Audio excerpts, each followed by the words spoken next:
Deuteronomy. Deuteronomy 1. This book contains the speeches that Moses made while Israel was in the land of Moab, camped near the town of Suf in the desert east of the Jordan River. The town of Paran was in one direction from their camp, and the towns of Tophel, Laban, Hazeroth, and Dizahab were in the opposite direction. Earlier, Moses had defeated the Amorite king Sihon of Heshbon. Moses had also defeated King Og of Bashan, who used to live in Ashtaroth for part of the year and in Edrei for the rest of the year. Although it takes only 11 days to walk from Mount Sinai to Kadesh Barnea by way of the Mount Seir road, these speeches were not made until 40 years after Israel left Egypt. The Lord had given Moses his laws for the people of Israel.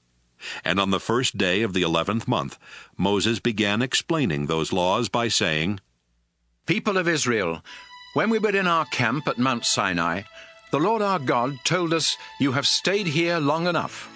Leave this place and go into the land that belongs to the Amorites and their neighbors the Canaanites.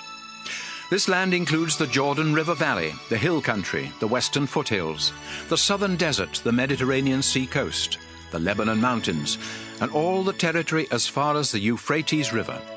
I give you this land, just as I promised your ancestors Abraham, Isaac, and Jacob.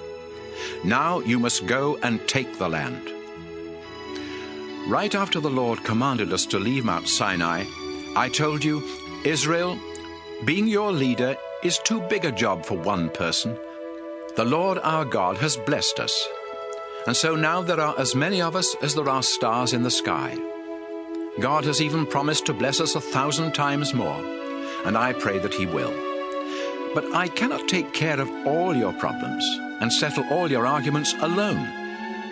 Each tribe must choose some experienced men who are known for their wisdom and understanding, and I will make those men the official leaders of their tribes. You answered, That's a good idea. Then I took these men, who were already wise and respected leaders, and I appointed them as your official leaders. Some of them became military officers in charge of groups of 1,000 or 100 or 50 or 10, and others became judges. I gave these judges the following instructions. When you settle legal cases, your decisions must be fair. It doesn't matter if the case is between two Israelites or between an Israelite and a foreigner living in your community. And it doesn't matter if one is helpless and the other is powerful. Don't be afraid of anyone. No matter who shows up in your court, God will help you make a fair decision. If any case is too hard for you, bring the people to me, and I will make the decision. After I gave these instructions to the judges, I taught you the Lord's commands. The Lord had commanded us to leave Mount Sinai and go to the hill country that belonged to the Amorites. So we started out into the huge desert. You remember how frightening it was? But soon we were at Kadesh Barnea, and I told you, we have reached the hill country. It belongs to the Amorites now, but the Lord our God is giving it to us. He is the same God our ancestors worshipped, and He has told us to go in and take this land, so don't hesitate and be afraid. Then all of you came to me and said, Before we go into the land, let's send some men to explore it. When they come back, they can tell us about the towns we will find and what roads we should take to get there. It seemed like a good idea, so I chose 12 men, one from each tribe. They explored the hill country as far as Bunch Valley, and even brought back some of the fruit.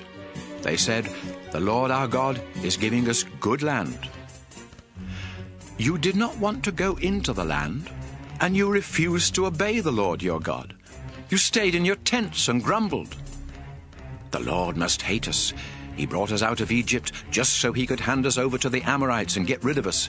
We are afraid because the men who explored the land told us that the cities are large, with walls that reach to the sky. The people who live there are taller and stronger than we are, and some of them are Anakim. We have nowhere to go. Then I said, Don't worry. The Lord our God will lead the way. He will fight on our side, just as He did when we saw Him do all those things to the Egyptians. And you know that the Lord has taken care of us the whole time we've been in the desert, just as you might carry one of your children. But you still would not trust the Lord, even though he had always been with us in the desert. During the daytime, the Lord was in the cloud, leading us in the right direction and showing us where to camp. And at night, he was there in the fire. You had made the Lord angry, and he said, "You people of this generation are evil, and I refuse to let you go into the good land that I promised your ancestors. Caleb, son of Jephunneh, is the only one of your generation that I will allow to go in.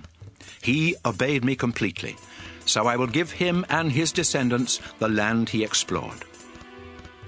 The Lord was even angry with me because of you people, and he said, "Moses, I won't let you go into the land either. Instead, I will let Joshua, your assistant, lead Israel to conquer the land, so encourage him." Then the Lord spoke to you again. "People of Israel, you said that your innocent young children would be taken prisoner in the battle for the land. But someday I will let them go into the land, and with my help they will conquer it and live there. Now turn around and go back into the desert by way of Red Sea Road."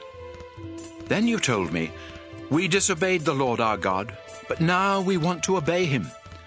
We will go into the hill country and fight, just as he told us to do." So you picked up your weapons, thinking it would be easy to take over the hill country. But the Lord said, "Moses, warn them not to go into the hill country. I won't help them fight, and their enemies will defeat them." I told you what the Lord had said, but you paid no attention. You disobeyed him and went into the hill country anyway. You thought you were so great. But when the Amorites in the hill country attacked from their towns, you ran from them as you would run from a swarm of bees. The Amorites chased your troops into Seir, as far as Hormah, killing them as they went. Then you came back to the place of worship at Kadesh Barnea and wept. But the Lord would not listen to your prayers. After we had been in Kadesh for a few months, we obeyed the Lord and headed back into the desert by way of Red Sea Road. Deuteronomy 2. We spent many years wandering around outside the hill country of Seir, until the Lord said, "Moses, Israel has wandered in these hills long enough. Turn and go north, and give the people these orders. Be very careful, because you will soon go through the land that belongs to your relatives, the descendants of Esau. They are afraid of you, but don't start a war with them. I have given them the hill country of Seir, so I won't give any of it to you, not even enough to set a foot on. And as you go through their land, you will have to buy food and water from them. The Lord has helped us and taken care of us during the past 40 years that we have been in this huge desert. We've had everything we needed, and the Lord has blessed us and made us successful in whatever we have done. We went past the territory that belonged to our relatives, the descendants of Esau. We followed Arabah Road that starts in the south at Elath and Ezion-Geber. Then we turned onto the desert road that leads to Moab. The Lord told me, "Don't try to start a war with Moab. Leave them alone, because I gave the land of Ar to them, and I will not let you have any of it." Before the Lord gave the Moabites their land, a large and powerful tribe lived there. They were the Emim, and they were as tall as the Anakim. The Moabites call them Emim, though others sometimes use the name Rephaim for both the Anakim and the Emim. The Horites used to live in Seir, but the Edomites took over that region. They killed many of the Horites and forced the rest of them to leave, just as Israel did to the people in the land that the Lord gave them. When we came to the Zered Gorge along the southern border of Moab, the Lord told us to cross the gorge into Moab, and we did. This was 38 years after we left Kadesh Barnea, and by that time all the men who had been in the army at Kadesh Barnea had died, just as the Lord had said they would. The Lord kept getting rid of them until finally none of them were left. Then the Lord told me, "Moses, now go past the town of Ar and cross Moab's northern border into Ammon. But don't start a war with the Ammonites. I gave them their land, and I won't give any of it to Israel." Before the Ammonites conquered the land that the Lord had given them, some of the Rephaim used to live there, although the Ammonites called them Zamzummim. The Zamzummim were a large and powerful tribe, and they were as tall as the Anakim. But the Lord helped the Ammonites, and they killed many of the Zamzummim and forced the rest to leave. Then the Ammonites settled there. The Lord helped them as he had helped the Edomites, who killed many of the Horites in Seir, and forced the rest to leave before settling there themselves. A group called the Avim used to live in villages as far south as Gaza, but the Philistines killed them and settled on their land. After we went through Ammon, the Lord told us, "Israel, pack up your possessions, take down your tents, and cross the Arnon River Gorge. The territory of the Amorite king Sihon of Heshbon lies on the other side of the river, but I now give you his land. So attack and take it. Today, I will start making all other nations afraid of you. They will tremble with fear when anyone mentions you, and they will be terrified when you show up." After we had crossed the Arnon and had set up camp in the Kedemoth desert, I sent messengers to King Sihon of Heshbon, telling him that his nation and ours could be at peace. I said, "Please let Israel go across your country. We will walk straight through without turning off the road. You can even sell us food and water, and we will pay with silver. We need to reach the Jordan River and cross it, because the Lord our God is giving us the land on the west side. The Edomites and Moabites have already let us cross their land. Please let us cross your land as well." But Sihon refused to let us go across his country, because the Lord made him stubborn and eager to fight us. The Lord told me, "I am going to help you defeat Sihon and take his land, so attack him." We met Sihon and his army in battle at Jahaz, and the Lord our God helped us to defeat them. We killed Sihon, his sons, and everyone else in his army. Then we captured and destroyed every town in Sihon's kingdom, killing everyone, but keeping the livestock and everything else of value. The Lord helped us capture every town from the Arnon River Gorge north to the boundary of Gilead, including the town of Aroah on the edge of the gorge, and the town in the middle of the gorge. However, we stayed away from all the Ammonite towns, both in the hill country and near the Jabbok River, just as the Lord had commanded. Deuteronomy 3. When we turned onto the road that leads to Bashan, King Og of Bashan led out his whole army to fight us at Edrei. But the Lord told me, "Moses, don't be afraid of King Og. I am going to help you defeat him and his army and take over his land. Destroy him and his people, just as you did with the Amorite king Sihon of Heshbon." The Lord our God helped us destroy Og and his army and conquer his entire kingdom of Bashan, including the Argob region. His kingdom had lots of villages and 60 towns with high walls and gates that locked with bars. We completely destroyed them all, killing everyone, but keeping the livestock and everything else of value.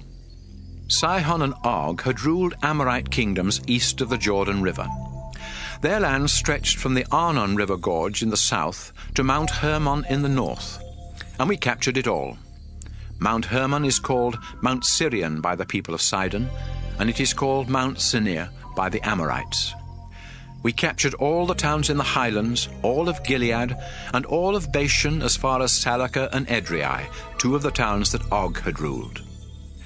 King Og was the last of the Rephaim, and his coffin is in the town of Rabbah in Ammon.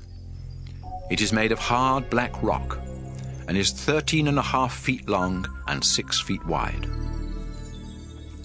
I gave some of the land and towns we captured to the tribes of Reuben and Gad. Their share started at the Arnon River Gorge in the south, took in the town of Aroah at the edge of the gorge, and went far enough north to include the southern half of the Gilead region. The northern part of their land went as far east as the upper Jabbok River Gorge, which formed their border with the Ammonites. I also gave them the eastern side of the Jordan River Valley, from Lake Galilee south to the Dead Sea, below the slopes of Mount Pisgah. I gave the northern half of Gilead and all the Bashan region to half the tribe of Manasseh. Bashan had belonged to King Og, and the Argob region in Bashan used to be called the land of the Rephaim. Jair from Manasseh tribe conquered the Argob region as far west as the kingdoms of Geshur and Maacah. The Israelites even started calling Bashan by the name Villages of Jair, and that is still its name. I gave the northern half of Gilead to the Maacah clan. At that time I told the men of Reuben, Gad, and East Manasseh, "The Lord our God told me to give you this land with its towns, and that's what I've done. Now your wives and children can stay here with your large flocks of sheep and goats and your large herds of cattle. But all of you men that can serve in our army must cross the Jordan River and help the other tribes, because they are your relatives. The Lord will let them defeat the enemy nations on the west side of the Jordan and take their land. Afterwards, you can come back here to the land I gave you." Then I told Joshua, "You saw how the Lord our God helped us destroy King Sihon and King Og, so don't be afraid. Wherever you go, the Lord will fight on your side and help you destroy your enemies." At that time, I prayed and begged, "Our Lord, it seems that you have just begun to show me your great power. No other God in the sky or on earth is able to do the mighty things that you do. The land west of the Jordan is such good land. Please let me cross the Jordan and see the hills and the Lebanon mountains." But the Lord was angry with me because of you people, and he refused to listen. "That's enough," he said. "I don't want to hear any more. Climb to the top of Mount Pisgah and look north, south, east, and west. Take a good look, but you are not going to cross the Jordan River. Joshua will lead Israel across the Jordan to take the land, so help him be strong and brave, and tell him what he must do." After this, we stayed in the valley at Beth Peor. Deuteronomy 4. Israel, listen to these laws and teachings. If you obey them, you will live, and you will go in and take the land that the Lord is giving you. He is the God your ancestors worshipped, and now he is your God. I am telling you everything he has commanded, so don't add anything or take anything away. You saw how he killed everyone who worshipped the god Baal Peor, but all of you that were faithful to the Lord your God are still alive today. No other nation has laws that are as fair as the ones the Lord my God told me to give you. If you faithfully obey them when you enter the land, you will show other nations how wise you are. In fact, everyone that hears about your laws will say, "That great nation certainly is wise." And what makes us greater than other nations? We have a God who is close to us and answers our prayers. You must be very careful not to forget the things you have seen God do for you. Keep reminding yourselves, and tell your children and grandchildren as well. Do you remember the day you stood in the Lord's presence at Mount Sinai? The Lord said, "Moses, bring the people of Israel here. I want to speak to them so they will obey me as long as they live, and so they will teach their children to obey me too." Mount Sinai was surrounded by deep, dark clouds, and fire went up to the sky. You came to the foot of the mountain, and the Lord spoke to you from the fire. You could hear him and understand what he was saying, but you couldn't see him. The Lord said he was making an agreement with you, and he told you that your part of the agreement is to obey the 10 Commandments.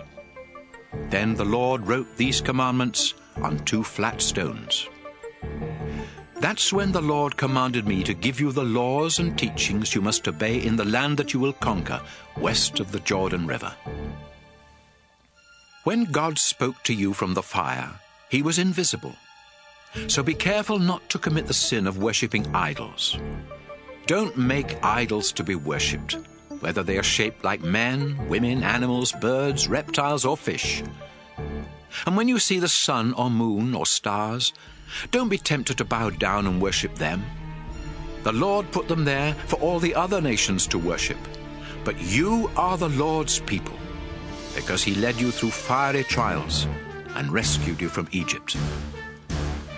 The Lord was angry at me because of what you said, and he told me that he would not let me cross the Jordan River into the good land that he is giving you.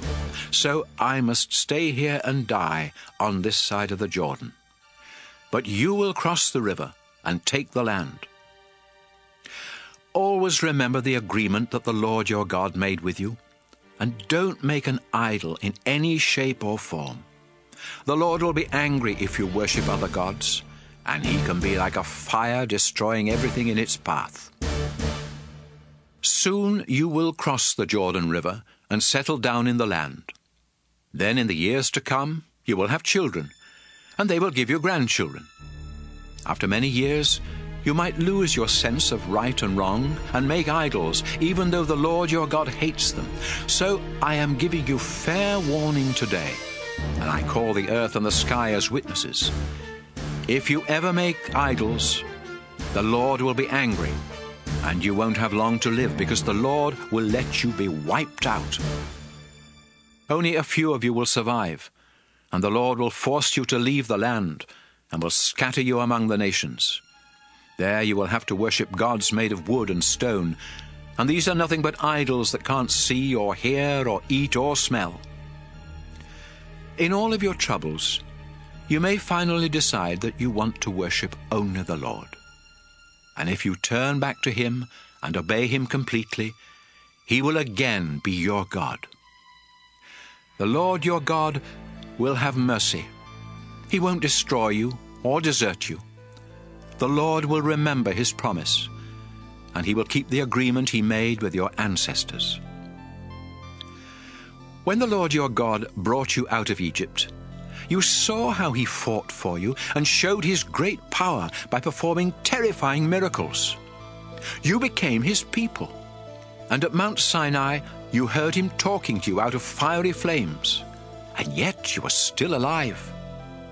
Has anything like this ever happened since the time God created humans? No matter where you go or who you ask, you will get the same answer. No one has ever heard of another God even trying to do such things as the Lord your God has done for you. The Lord wants you to know he is the only true God, and he wants you to obey him. That's why he let you see his mighty miracles and his fierce fire on earth, and why you heard his voice from that fire and from the sky. The Lord loved your ancestors and decided that you would be his people. So the Lord used his great power to bring you out of Egypt. Now you face other nations more powerful than you are, but the Lord has already started forcing them out of their land and giving it to you. So remember that the Lord is the only true God, whether in the sky above or on the earth below. Today I am explaining his laws and teachings, and if you always obey them, you and your descendants will live long and be successful in the land the Lord is giving you. Moses said, People of Israel, you must set aside the following 3 towns east of the Jordan River as safe towns: Bezer in the desert highlands, belonging to the Reuben tribe; Ramoth in Gilead, belonging to the Gad tribe; and Golan in Bashan, belonging to the Manasseh tribe. If you kill a neighbor without meaning to, and if you had not been angry with that person, you can run to one of these towns and find safety. The Israelites had come from Egypt and were camped east of the Jordan River near Beth Peor when Moses gave these laws and teachings. The land around their camp had once belonged to King Sihon of Heshbon. But Moses and the Israelites defeated him and King Og of Bashan and took their lands.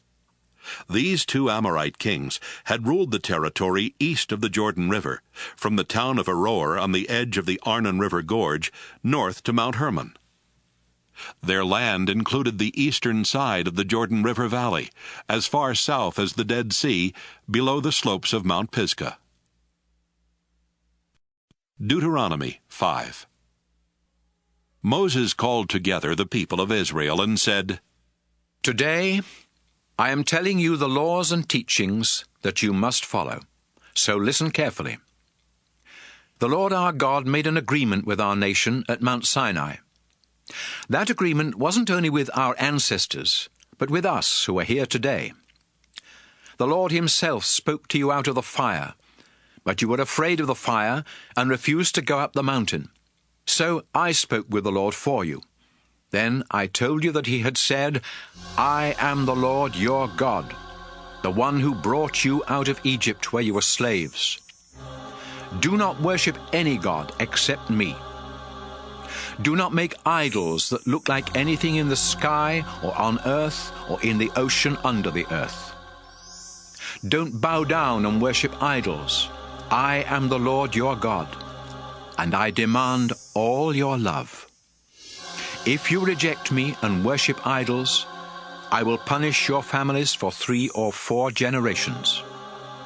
But if you love me and obey my laws, I will be kind to your families for thousands of generations. Do not misuse my name. I am the Lord your God, and I will punish anyone who misuses my name. Show respect for the Sabbath day. It belongs to me. You have 6 days when you can do your work, but the 7th day of the week belongs to me, your God. No one is to work on that day, not you, your children, your oxen, or donkeys, or any other animal, not even those foreigners who live in your towns. And don't make your slaves do any work. This special day of rest will remind you that I reached out my mighty arm and rescued you from slavery in Egypt. Respect your father and mother, and you will live a long and successful life in the land I am giving you. Do not murder. Be faithful in marriage. Do not steal. Do not tell lies about others. Do not want anything that belongs to someone else. Don't want anyone's wife or husband, house, land, slaves, oxen, donkeys, or anything else. When we were gathered on the mountain, the Lord spoke to us in a loud voice from the dark fiery cloud. The Lord gave us these commands, and only these.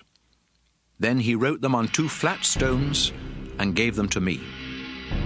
Moses said to Israel, When fire blazed from the mountain, and you heard the voice coming from the darkness, your tribal leaders came to me and said, Today the Lord our God has shown us how powerful and glorious he is. He spoke to us from the fire, and we learned that people can live even though God speaks to them. But we don't want to take a chance on being killed by that terrible fire, and if we keep on hearing the Lord's voice, we will die. Has anyone else ever heard the only true God speaking from fire as we have? And even if they have, would they live to tell about it? Moses, go up close and listen to the Lord. Then come back and tell us, and we will do everything he says. The Lord heard you and said, Moses, I heard what the people said to you, and I approve. I wish they would always worship me with fear and trembling, and be this willing to obey me. Then they and their children would always enjoy a successful life. Now tell them to return to their tents, but you come back here to me. After I tell you my laws and teachings, you will repeat them to the people, so they can obey these laws in the land I am giving them. Israel, you must carefully obey the Lord's commands. Follow them because they make a path that will lead to a long, successful life in the land the Lord your God is giving you. Deuteronomy 6. The Lord told me to give you these laws and teachings so you can obey them in the land he is giving you. Soon you will cross the Jordan River and take that land. And if you and your descendants want to live a long time, you must always worship the Lord and obey his laws. Pay attention, Israel. Our ancestors worshiped the Lord, and he promised to give us this land that is rich with milk and honey. Be careful to obey him, and you will become a successful and powerful nation. Listen, Israel. The Lord our God is the only true God. So love the Lord your God with all your heart, soul, and strength. Memorize his laws and tell them to your children over and over again. Talk about them all the time, whether you're at home or walking along the road or going to bed at night or getting up in the morning. Write down copies and tie them to your wrists and foreheads to help you obey them. Write these laws on the door frames of your homes and on your town gates. The Lord promised your ancestors, Abraham, Isaac, and Jacob, that he would give you this land. Now he will take you there and give you large towns with good buildings that you didn't build, and houses full of good things that you didn't put there. The Lord will give you wells that you didn't have to dig, and vineyards and olive orchards that you didn't have to plant. But when you have eaten so much that you can't eat any more, don't forget it was the Lord who set you free from slavery and brought you out of Egypt. Worship and obey the Lord your God with fear and trembling, and promise that you will be loyal to him. Don't have anything to do with gods that are worshipped by the nations around you. If you worship other gods, the Lord will be furious and wipe you off the face of the earth. The Lord your God is with you, so don't try to make him prove that he can help you, as you did at Massah. Always obey the laws that the Lord has given you, and live in a way that pleases him. Then you will be able to go in and take this good land from your enemies, just as he promised your ancestors. Someday your children will ask, "Why did the Lord give us these laws and teachings?" Then you will answer, "We were slaves of the king of Egypt, but the Lord used his great power and set us free. We saw him perform miracles and make horrible things happen to the king, his officials, and everyone else. The Lord rescued us from Egypt so he could bring us into this land, as he had promised our ancestors. That's why the Lord our God demands that we obey his laws and worship him with fear and trembling. And if we do, he will protect us and help us be successful." Deuteronomy 7. People of Israel, the Lord your God will help you take the land of the Hittites, the Girgashites, the Amorites, the Canaanites, the Perizzites, the Hivites, and the Jebusites. These 7 nations have more people and are stronger than Israel, but when you attack them, the Lord will force them out of the land. Then you must destroy them without mercy. Don't make any peace treaties with them, and don't let your sons and daughters marry any of them. If you do, those people will lead your descendants to worship other gods and to turn their backs on the Lord. That will make him very angry, and he will quickly destroy Israel. So when you conquer these nations, tear down the altars where they worship their gods, break up their sacred stones, cut down the poles that they use in worshipping the goddess Asherah, and throw their idols in the fire. Israel, you are the chosen people of the Lord your God. There are many nations on this earth, but he chose only Israel to be his very own. You were the weakest of all nations, but the Lord chose you because he loves you, and because he had made a promise to your ancestors. Then with his mighty arm, he rescued you from the king of Egypt, who had made you his slaves. You know that the Lord your God is the only true God. So love him and obey his commands, and he will faithfully keep his agreement with you and your descendants for 1,000 generations. But if you turn against the Lord, he will quickly destroy you. So be sure to obey his laws and teachings I am giving you today. If you completely obey these laws, the Lord your God will be loyal and keep the agreement he made with you, just as he promised our ancestors. The Lord will love you and bless you by giving you many children and plenty of food, wine, and olive oil. Your herds of cattle will have many calves, and your flocks of sheep will have many lambs. God will bless you more than any other nation. Your families will grow, and your livestock increase. You will no longer suffer with the same horrible diseases that you sometimes had in Egypt. You will be healthy, but the Lord will make your enemies suffer from those diseases. When the Lord helps you defeat your enemies, you must destroy them without pity, and don't get trapped into worshipping their gods. You may be thinking, how can we destroy these nations? They are more powerful than we are.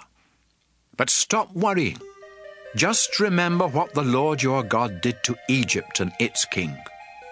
You saw how the Lord used his tremendous power to work great miracles and bring you out of Egypt.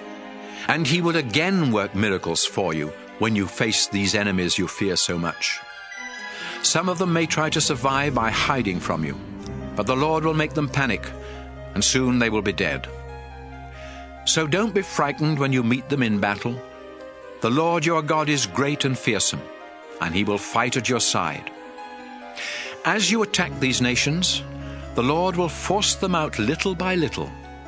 He won't let you get rid of them all at once. If he did, there wouldn't be enough people living in the land to keep down the number of wild animals. But when you attack your enemies, the Lord will make them panic, and you will easily destroy them. You will defeat them one after another until they are gone, and no one will remember they ever lived. After you conquer a nation, burn their idols. Don't get trapped into wanting the silver or gold on an idol. Even the metal on an idol is disgusting to the Lord, so destroy it. If you bring it home with you, both you and your house will be destroyed. Stay away from those disgusting idols. Deuteronomy 8. Israel, do you want to go into the land the Lord promised your ancestors? Do you want to capture it, live there, and become a powerful nation? Then be sure to obey every command I am giving you. Don't forget how the Lord your God has led you through the desert for the past 40 years. He wanted to find out if you were truly willing to obey him and depend on him. So he made you go hungry. Then he gave you manna, a kind of food that you and your ancestors had never even heard about. The Lord was teaching you that people need more than food to live. They need every word that the Lord has spoken. Over the past 40 years, your clothing hasn't worn out and your feet haven't swollen. So keep in mind that the Lord has been correcting you, just as parents correct their children. Obey the commands the Lord your God has given you, and worship him with fear and trembling. The Lord your God is bringing you into a good land, with streams that flow from springs in the valleys and hills. You can dig for copper in those hills, and the stones are made of iron ore. And you won't go hungry. Wheat and barley fields are everywhere, and so are vineyards and orchards full of fig, pomegranate and olive trees, and there is plenty of honey. After you eat and are full, give praise to the Lord your God for the good land he gave you. Make sure that you never forget the Lord or disobey his laws and teachings that I am giving you today. If you always obey them, you will have plenty to eat, and you will build good houses to live in. You will get more and more cattle, sheep, silver, gold, and other possessions. But when all this happens, don't be proud. Don't forget that you were once slaves in Egypt, and that it was the Lord who set you free. Remember how he led you in that huge and frightening desert where poisonous snakes and scorpions live. There was no water, but the Lord split open a rock, and water poured out so you could drink. He also gave you manna, a kind of food your ancestors had never even heard about.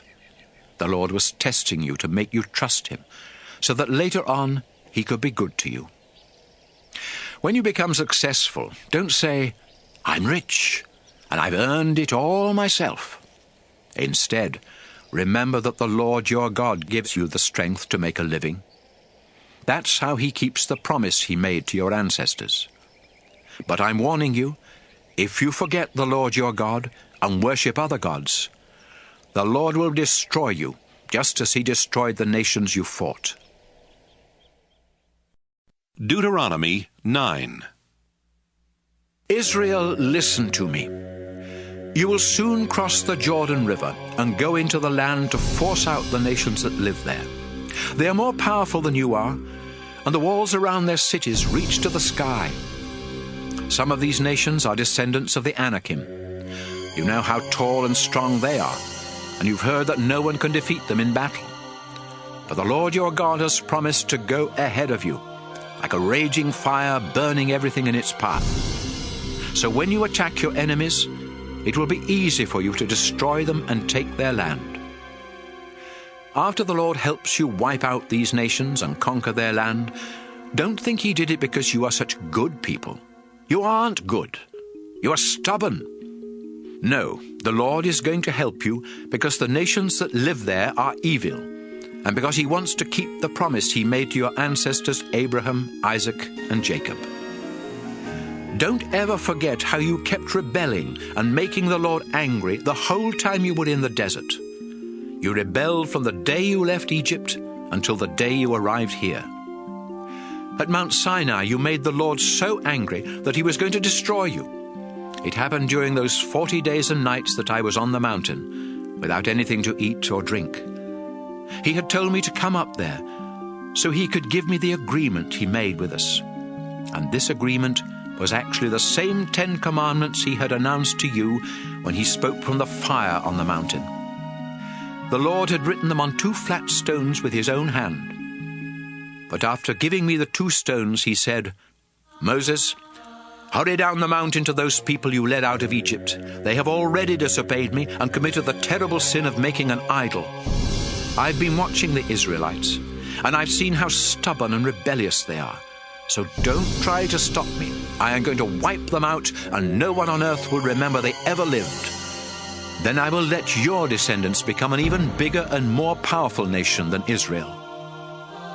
Fire was raging on the mountaintop as I went back down, carrying the 2 stones with the commandments on them. I saw how quickly you had sinned and disobeyed the Lord your God. There you were, worshipping the metal idol you had made in the shape of a calf. So I threw down the 2 stones and smashed them before your very eyes. I bowed down at the place of worship and prayed to the Lord without eating or drinking for 40 days and nights. You had committed a terrible sin by making that idol, and the Lord hated what you had done. He was angry enough to destroy all of you, and Aaron as well. So I prayed for you and Aaron as I had done before, and this time the Lord answered my prayers.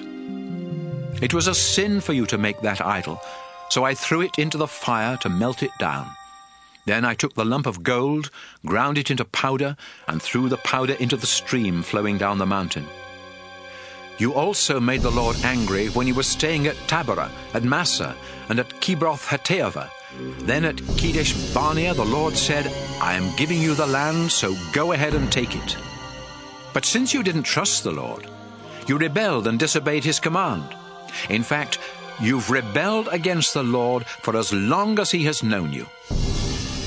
After you had made the idol in the shape of a calf, the Lord said he was going to destroy you. So I bowed down in front of the sacred tent for 40 days and nights, and I prayed, "Our Lord, please don't wipe out your people." You used your great power to rescue them from Egypt and to make them your very own. Israel's ancestors, Abraham, Isaac, and Jacob, obeyed you faithfully. Think about them and not about Israel's stubbornness, evil, and sin. If you destroy your people, the Egyptians will say, "The Lord promised to give Israel land, but he wasn't powerful enough to keep his promise. In fact, he hated them so much that he took them into the desert and killed them." But you, our Lord, chose the people of Israel to be your own, and with your mighty power you rescued them from Egypt. Deuteronomy 10. The Lord told me to chisel out 2 flat stones, just like the ones he had given me earlier. He also commanded me to make a wooden chest, then come up the mountain and meet with him. He told me that he would write the same words on the new stones that he had written on the old ones I broke, and that I could put these stones in the sacred chest. So I made a chest out of acacia wood, and I chiseled 2 flat stones like the ones I broke. Then I carried the stones up the mountain, where the Lord wrote the 10 commandments on them, just as he had done the first time. The commandments were exactly what he had announced from the fire when you were gathered at the mountain. After the Lord returned the stones to me, I took them down the mountainside and put them in the chest just as he had commanded, and they are still there.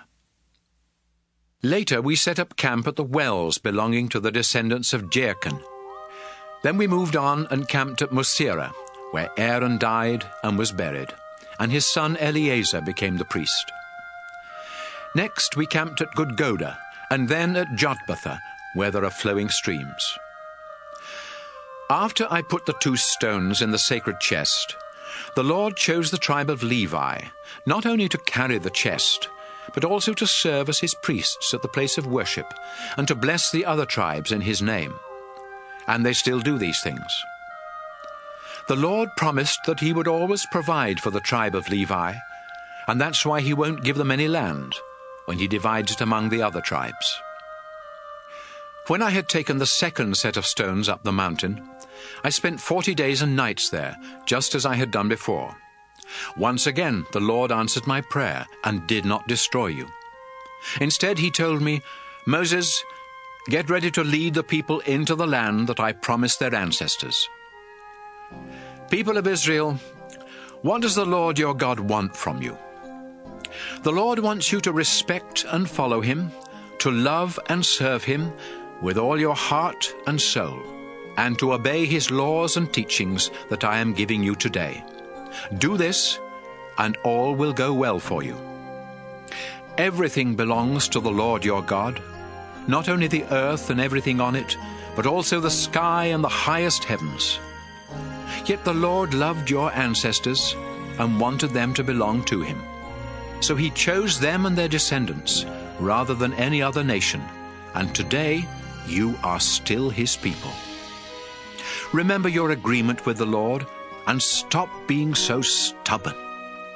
The Lord your God is more powerful than all other gods and lords, and his tremendous power is to be feared. His decisions are always fair, and you cannot bribe him to change his mind. The Lord defends the rights of orphans and widows. He cares for foreigners and gives them food and clothing, and you should also care for them, because you were foreigners in Egypt. Respect the Lord your God, serve only him, and make promises in his name alone. Offer your praises to him, because you have seen him work such terrifying miracles for you. When your ancestors went to live in Egypt, there were only 70 of them. But the Lord has blessed you, and now there are more of you than there are stars in the sky. Deuteronomy 11. The Lord is your God, so you must always love him and obey his laws and teachings. Remember, he corrected you and not your children. You are the ones who saw the Lord use his great power when he worked miracles in Egypt, making terrible things happen to the king and all his people. And when the Egyptian army chased you in their chariots, you saw the Lord drown them and their horses in the Red Sea. Egypt still suffers from that defeat. You saw what the Lord did for you while you were in the desert, right up to the time you arrived here. And you saw how the Lord made the ground open up in the middle of our camp, underneath the tents of Dathan and Abiram, who were swallowed up along with their families, their animals, and their tents. With your own eyes you saw the Lord's mighty power do all these things. Soon you will cross the Jordan River, and if you obey the laws and teachings I'm giving you today, you will be strong enough to conquer the land that the Lord promised your ancestors and their descendants. It's rich with milk and honey, and you will live there and enjoy it for a long time. It's better land than you had in Egypt, where you had to struggle just to water your crops. But the hills and valleys in the promised land are watered by rain from heaven, because the Lord your God keeps his eye on this land and takes care of it all year long. The Lord your God commands you to love him and to serve him with all your heart and soul. If you obey him, he will send rain at the right seasons, so you will have more than enough food, wine, and olive oil, and there will be plenty of grass for your cattle. But watch out! You will be tempted to turn your backs on the Lord, and if you worship other gods, the Lord will become angry and keep the rain from falling. Nothing will grow in your fields, and you will die and disappear from the good land that the Lord is giving you. Memorize these laws and think about them. Write down copies and tie them to your wrists and your foreheads to help you obey them. Teach them to your children. Talk about them all the time, whether you're at home or walking along the road or going to bed at night or getting up in the morning. Write them on the door frames of your homes and on your town gates. Then you and your descendants will live a long time in the land that the Lord promised your ancestors. Your families will live there as long as the sky is above the earth. Love the Lord your God, and obey all the laws and teachings that I'm giving you today. If you live the way the Lord wants, He will help you take the land. And even though the nations there are more powerful than you, the Lord will force them to leave when you attack. You will capture the land everywhere you go, from the southern desert to the Lebanon mountains, and from the Euphrates River west to the Mediterranean Sea. No one will be able to stand up to you. The Lord will make everyone terrified of you, just as He promised. You have a choice. Do you want the Lord to bless you, or do you want Him to put a curse on you? Today I am giving you His laws, and if you obey Him, He will bless you. But if you disobey Him and worship those gods that have never done anything for you, the Lord will put a curse on you. After the Lord your God helps you take the land, you must have a ceremony where you announce His blessings from Mount Gerizim and His curses from Mount Ebal. You know that these two mountains are west of the Jordan River, in land now controlled by the Canaanites living in the Jordan River Valley. The mountains are west of the road near the sacred trees of Moreh on the other side of Gilgal. Soon you will cross the Jordan River to conquer the land that the Lord your God is giving you. And when you have settled there, be careful to obey His laws and teachings that I am giving you today. Deuteronomy 12. Now I'll tell you the laws and teachings that you have to obey as long as you live. Your ancestors worshipped the Lord, and He is giving you this land. But the nations that live there worship other gods. So after you capture the land, you must completely destroy their places of worship, on mountains and hills or in the shade of large trees. Wherever these nations worship their gods, you must tear down their altars, break their sacred stones, burn the sacred poles used in worshipping the goddess Asherah, and smash their idols to pieces. Destroy these places of worship so completely that no one will remember they were ever there. Don't worship the Lord your God in the way those nations worship their gods. Soon you will cross the Jordan, and the Lord will help you conquer your enemies and let you live in peace there in the land He has given you. But after you are settled, life will be different. You must not offer sacrifices just anywhere you want to. Instead, the Lord will choose a place somewhere in Israel where you must go to worship Him. All of your sacrifices and offerings must be taken there, including sacrifices to please the Lord, and any gift you promise or voluntarily give Him. That's where you must also take 1/10 of your grain, wine, and olive oil, as well as the firstborn of your cattle, sheep, and goats. You and your family and servants will eat your gifts and sacrifices and celebrate there at the place of worship, because the Lord your God has made you successful in everything you have done. And since Levites will not have any land of their own, you must ask some of them to come along and celebrate with you. Sometimes you may want to kill an animal for food and not as a sacrifice. If the Lord has blessed you and given you enough cows or sheep or goats, then you can butcher one of them where you live. You can eat it just like the meat from a deer or gazelle that you kill when you go hunting. And even those people who are unclean and unfit for worship can have some of the meat. But you must not eat the blood of any animal. Let the blood drain out on the ground.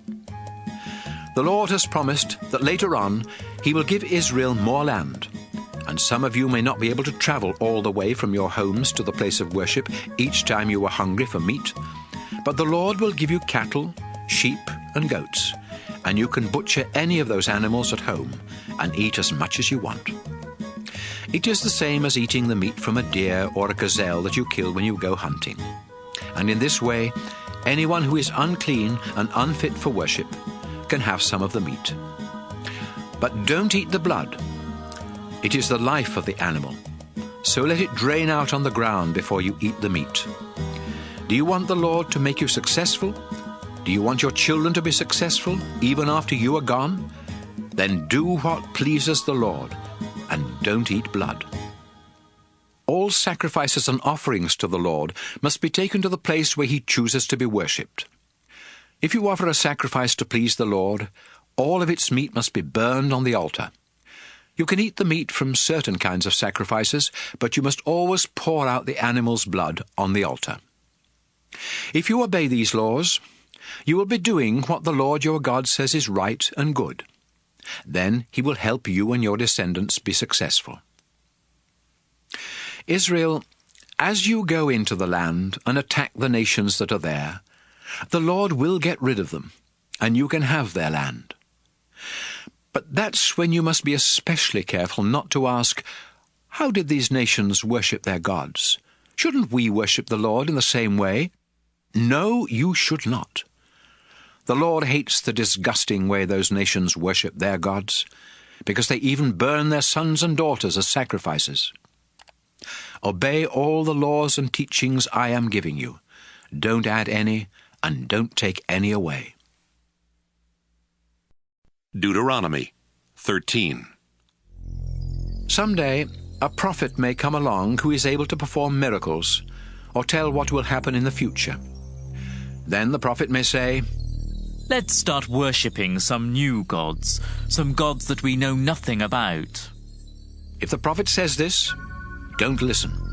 The Lord your God will be watching to find out whether or not you love him with all your heart and soul. You must be completely faithful to the Lord. Worship and obey only the Lord, and do this with fear and trembling, because he rescued you from slavery in Egypt. If a prophet tells you to disobey the Lord your God and to stop worshipping him, then that prophet is evil and must be put to death. Someone else may say to you, Let's worship other gods. That person may be your best friend, your brother or sister, your son or daughter, or your own dear wife or husband. But you must not listen to people who say such things. Instead, you must stone them to death. You must be the first to throw the stones. Then others from the community will finish the job. Don't show any pity. The gods worshipped by other nations have never done anything for you or your ancestors. People who ask you to worship other gods are trying to get you to stop worshipping the Lord, who rescued you from slavery in Egypt. So put to death anyone who asks you to worship another god. And when the rest of Israel hears about it, they will be afraid, and no one else will ever do such an evil thing again. After the Lord your God gives you towns to live in, you may hear a rumor about one of the towns. You may hear that some worthless people have talked everyone there into worshipping other gods, even though these gods have never done anything for them. You must carefully find out if the rumor is true. Then, if the people of that town have actually done such a disgusting thing in your own country, you must take your swords and kill every one of them, and their livestock too. Gather all the possessions of the people who lived there and pile them up in the marketplace without keeping anything for yourself. Set the pile and the whole town on fire, and don't ever rebuild the town. The whole town will be a sacrifice to the Lord your God. Then he won't be angry anymore, and he will have mercy on you and make you successful, just as he promised your ancestors. That's why you must do what the Lord your God says is right. I am giving you his laws and teachings today, and you must obey them. Deuteronomy 14. People of Israel, you are the Lord's children. So when you mourn for the dead, you must not cut yourselves or shave your forehead. Out of all the nations on this earth, the Lord your God chose you to be his own. You belong to the Lord, so don't behave like those who worship other gods. Don't eat any disgusting animals. You may eat the meat of cattle, sheep and goats, wild sheep and goats, and gazelles, antelopes, and all kinds of deer. It is all right to eat meat from any animals that have divided hooves, and also chew the cud. But don't eat camels, rabbits, and rock badgers. These animals chew the cud but do not have divided hooves. You must treat them as unclean. And don't eat pork, since pigs have divided hooves, but they do not chew their cud. Don't even touch a dead pig. You can eat any fish that has fins and scales. But there are other creatures that live in the water, and if they do not have fins and scales, you must not eat them. Treat them as unclean. You can eat any clean bird, but don't eat the meat of any of the following birds: eagles, vultures, falcons, kites, ravens, ostriches, owls, seagulls, hawks, pelicans, ospreys, cormorants, storks, herons, and hoopoes. You must not eat bats. Swarming insects are unclean, so don't eat them. However, you are allowed to eat certain kinds of winged insects. You belong to the Lord your God, so if you happen to find a dead animal, don't eat its meat. You may give it to foreigners who live in your town, or sell it to foreigners who are visiting your town. Don't boil a young goat in its mother's milk. People of Israel, every year you must set aside 10% of your grain harvest. Also set aside 10% of your wine and olive oil, and the firstborn of every cow, sheep, and goat. Take these to the place where the Lord chooses to be worshipped, and eat them there. This will teach you to always respect the Lord your God. But suppose you can't carry that 10% of your harvest to the place where the Lord chooses to be worshipped. If you live too far away, or if the Lord gives you a big harvest, then sell this part and take the money there instead. When you and your family arrive, spend the money on food for a big celebration. Buy cattle, sheep, goats, wine, beer, and if there are any other kinds of food that you want, buy those too. And since people of the Levi tribe won't own any land for growing crops, remember to ask the Levites to celebrate with you. Every third year, instead of using the 10% of your harvest for a big celebration, bring it into town and put it in a community storehouse. The Levites have no land of their own, so you must give them food from the storehouse. You must also give food to the poor who live in your town, including orphans, widows, and foreigners. If they have enough to eat, then the Lord your God will be pleased and make you successful in everything you do. Deuteronomy 15. Every 7 years, you must announce, "The Lord says loans do not need to be paid back." Then, if you have loaned money to another Israelite, you can no longer ask for payment. This law applies only to loans you have made to other Israelites. Foreigners will still have to pay back what you have loaned them. No one in Israel should ever be poor. The Lord your God is giving you this land, and He has promised to make you very successful if you obey His laws and teachings that I am giving you today. You will lend money to many nations, but you won't have to borrow. You will rule many nations, but they won't rule you. After the Lord your God gives land to each of you, there may be poor Israelites in the town where you live. If there are, then don't be mean and selfish with your money. Instead, be kind and lend them what they need. Be careful. Don't say to yourself, "Soon it'll be the 7th year, and then I won't be able to get my money back." It would be horrible for you to think that way and to be so selfish that you refuse to help the poor. They are your relatives, and if you don't help them, they may ask the Lord to decide whether you have done wrong, and He will say that you are guilty. You should be happy to give the poor what they need, because then the Lord will make you successful in everything you do. There will always be some Israelites who are poor and needy. That's why I am commanding you to be generous with them. If any of you buy Israelites as slaves, you must set them free after 6 years. And don't just tell them they are free to leave. Give them sheep and goats and a good supply of grain and wine. The more the Lord has given you, the more you should give them. I am commanding you to obey the Lord as a reminder that you were slaves in Egypt before he set you free. But one of your slaves may say, I love you and your family, and I would be better off staying with you, so please don't make me leave. Take the slave to the door of your house and push a sharp metal rod through one earlobe and into the door. Such slaves will belong to you for life, whether they are men or women. Don't complain when you have to set a slave free. After all, you got 6 years of service at half the cost of hiring someone to do the work. If the firstborn animal of a cow or sheep or goat is a male, it must be given to the Lord. Don't put firstborn cattle to work or cut wool from firstborn sheep. Instead, each year you must take the firstborn of these animals to the place where the Lord your God chooses to be worshipped. You and your family will sacrifice them to the Lord and then eat them as part of a sacred meal. But if the animal is lame or blind or has something else wrong with it, you must not sacrifice it to the Lord your God. You can butcher it where you live and eat it just like the meat of a deer or gazelle that you kill while hunting. Even those people who are unclean and unfit for worship can have some. But you must never eat the blood of an animal. Let it drain out on the ground. Deuteronomy 16.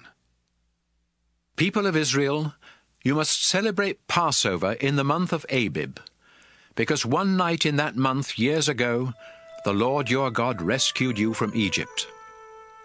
The Passover sacrifice must be a cow, a sheep, or a goat, and you must offer it at the place where the Lord chooses to be worshipped. Eat all of the meat of the Passover sacrifice that same night. But don't serve bread made with yeast at the Passover meal. Serve the same kind of thin bread that you ate when you were slaves suffering in Egypt, and when you had to leave Egypt quickly. As long as you live, this thin bread will remind you of the day you left Egypt. For 7 days following Passover, don't make any bread with yeast. In fact, there should be no yeast anywhere in Israel. Don't offer the Passover sacrifice in just any town where you happen to live. It must be offered at the place where the Lord chooses to be worshipped. Kill the sacrifice at sunset, the time of day when you left Egypt. Then cook it and eat it there at the place of worship, returning to your tents the next morning. Eat thin bread for the next 6 days. Then on the 7th day, don't do any work. Instead, come together and worship the Lord. 7 weeks after you start your grain harvest, go to the place where the Lord chooses to be worshipped and celebrate the harvest festival in honor of the Lord your God. Bring him an offering as large as you can afford, depending on how big a harvest he has given you. Be sure to take along your sons and daughters and all your servants. Also invite the poor, including Levites, foreigners, orphans, and widows. Remember that you used to be slaves in Egypt, so obey these laws. After you have finished the grain harvest and the grape harvest, take your sons and daughters and all your servants to the place where the Lord chooses to be worshipped. Celebrate the festival of shelters for 7 days. Also invite the poor, including Levites, foreigners, orphans, and widows. The Lord will give you big harvests and make you successful in everything you do. You will be completely happy, so celebrate this festival in honor of the Lord your God. Each year there are 3 festivals when all Israelite men must go to the place where the Lord chooses to be worshipped. These are the festival of thin bread, the harvest festival, and the festival of shelters. And don't forget to take along a gift for the Lord. The bigger the harvest the Lord gives you, the bigger your gift should be. After you are settled in the towns that you will receive from the Lord your God, the people in each town must appoint judges and other officers. Those of you that become judges must be completely fair when you make legal decisions, even if someone important is involved. Don't take bribes to give unfair decisions. Bribes keep people who are wise from seeing the truth and turn honest people into liars. People of Israel, if you want to enjoy a long and successful life, make sure that everyone is treated with justice in the land that the Lord is giving you. When you build the altar for offering sacrifices to the Lord your God, don't set up a sacred pole for the worship of the goddess Asherah. And don't set up a sacred stone. The Lord hates these things. Deuteronomy 17. If an ox or a sheep has something wrong with it, don't offer it as a sacrifice to the Lord your God. He will be disgusted. The Lord your God is giving you towns to live in. But later, a man or a woman in your town may start worshipping other gods, or even the sun, moon, or stars. I have warned you not to worship other gods, because whoever worships them is disobeying the Lord and breaking the agreement he made with you. So when you hear that someone in your town is committing this disgusting sin, you must carefully find out if that person really is guilty. But you will need 2 or 3 witnesses. One witness isn't enough to prove a person guilty. Get rid of those who are guilty of such evil. Take them outside your town gates and have everyone stone them to death. But the witnesses must be the first to throw stones. It may be difficult to find out the truth in some legal cases in your town. You may not be able to decide if someone was killed accidentally or murdered. Or you may not be able to tell whether an injury or some property damage was done by accident or on purpose. If the case is too difficult, take it to the court at the place where the Lord your God chooses to be worshipped. This court will be made up of 1 judge and several priests who serve at the Lord's altar. They will explain the law to you and give you their decision about the case. Do exactly what they tell you, or you will be put to death. When other Israelites hear about it, they will be afraid and obey the decisions of the court. People of Israel, after you capture the land the Lord your God is giving you, and after you settle on it, you will say, "We want a king, just like the nations around us." Go ahead and appoint a king, but make sure that he is an Israelite, and that he is the one the Lord has chosen. The king should not have many horses, especially those from Egypt. The Lord has said never to go back there again. And the king must not have a lot of wives. They might tempt him to be unfaithful to the Lord. Finally, the king must not try to get huge amounts of silver and gold. The official copy of God's laws will be kept by the priests of the Levi tribe. So, as soon as anyone becomes king, he must go to the priests and write out a copy of these laws while they watch. Each day the king must read and obey these laws, so that he will learn to worship the Lord with fear and trembling, and not think that he's better than everyone else. If the king completely obeys the Lord's commands, he and his descendants will rule Israel for many years. Deuteronomy 18. The people of the Levi tribe, including the priests, will not receive any land. Instead, they will receive part of the sacrifices that are offered to the Lord, because he has promised to provide for them in this way. When you sacrifice a bull or sheep, the priests will be given the shoulder, the jaws, and the stomach. In addition, they will receive the first part of your grain harvest, and part of your first batches of wine and olive oil. You must also give them the first wool that is cut from your sheep each year. Give these gifts to the priests, because the Lord has chosen them and their descendants out of all the tribes of Israel to be his special servants at the place of worship. Any Levite can leave his hometown and go to the place where the Lord chooses to be worshipped, and then be a special servant of the Lord there, just like all the other Levites. Some Levites may have money from selling family possessions, and others may not. But all the Levites serving at the place of worship will receive the same amount of food from the sacrifices and gifts brought by the people. Soon you will go into the land that the Lord your God is giving you. The nations that live there do things that are disgusting to the Lord, and you must not follow their example. Don't sacrifice your son or daughter, and don't try to use any kind of magic or witchcraft to tell fortunes or to cast spells or to talk with spirits of the dead. The Lord is disgusted with anyone who does these things, and that's why he will help you to destroy the nations that are in the land. Never be guilty of doing any of these disgusting things. You will go in and take the land from nations that practice magic and witchcraft. But the Lord your God won't allow you to do these things. Instead, he will choose one of your own people to be a prophet just like me, and you must do what that prophet says. You were asking for a prophet the day you were gathered at Mount Sinai, and said to the Lord, "Please don't let us hear your voice or see this terrible fire again. If we do, we will die." Then the Lord told me, "Moses, they have said the right thing. So when I want to speak to them, I will choose one of them to be a prophet like you. I will give my message to that prophet, who will tell the people exactly what I have said. Since the message comes from me, anyone who doesn't obey the message will have to answer to me. But if I haven't spoken, and a prophet claims to have a message from me, you must kill that prophet. And you must also kill any prophet who claims to have a message from another god." You may be asking yourselves, how can we tell if a prophet's message really comes from the Lord? You will know, because if the Lord says something will happen, it will happen. And if it doesn't, you will know that the prophet was falsely claiming to speak for the Lord. Don't be afraid of any prophet whose message doesn't come from the Lord. Deuteronomy 19.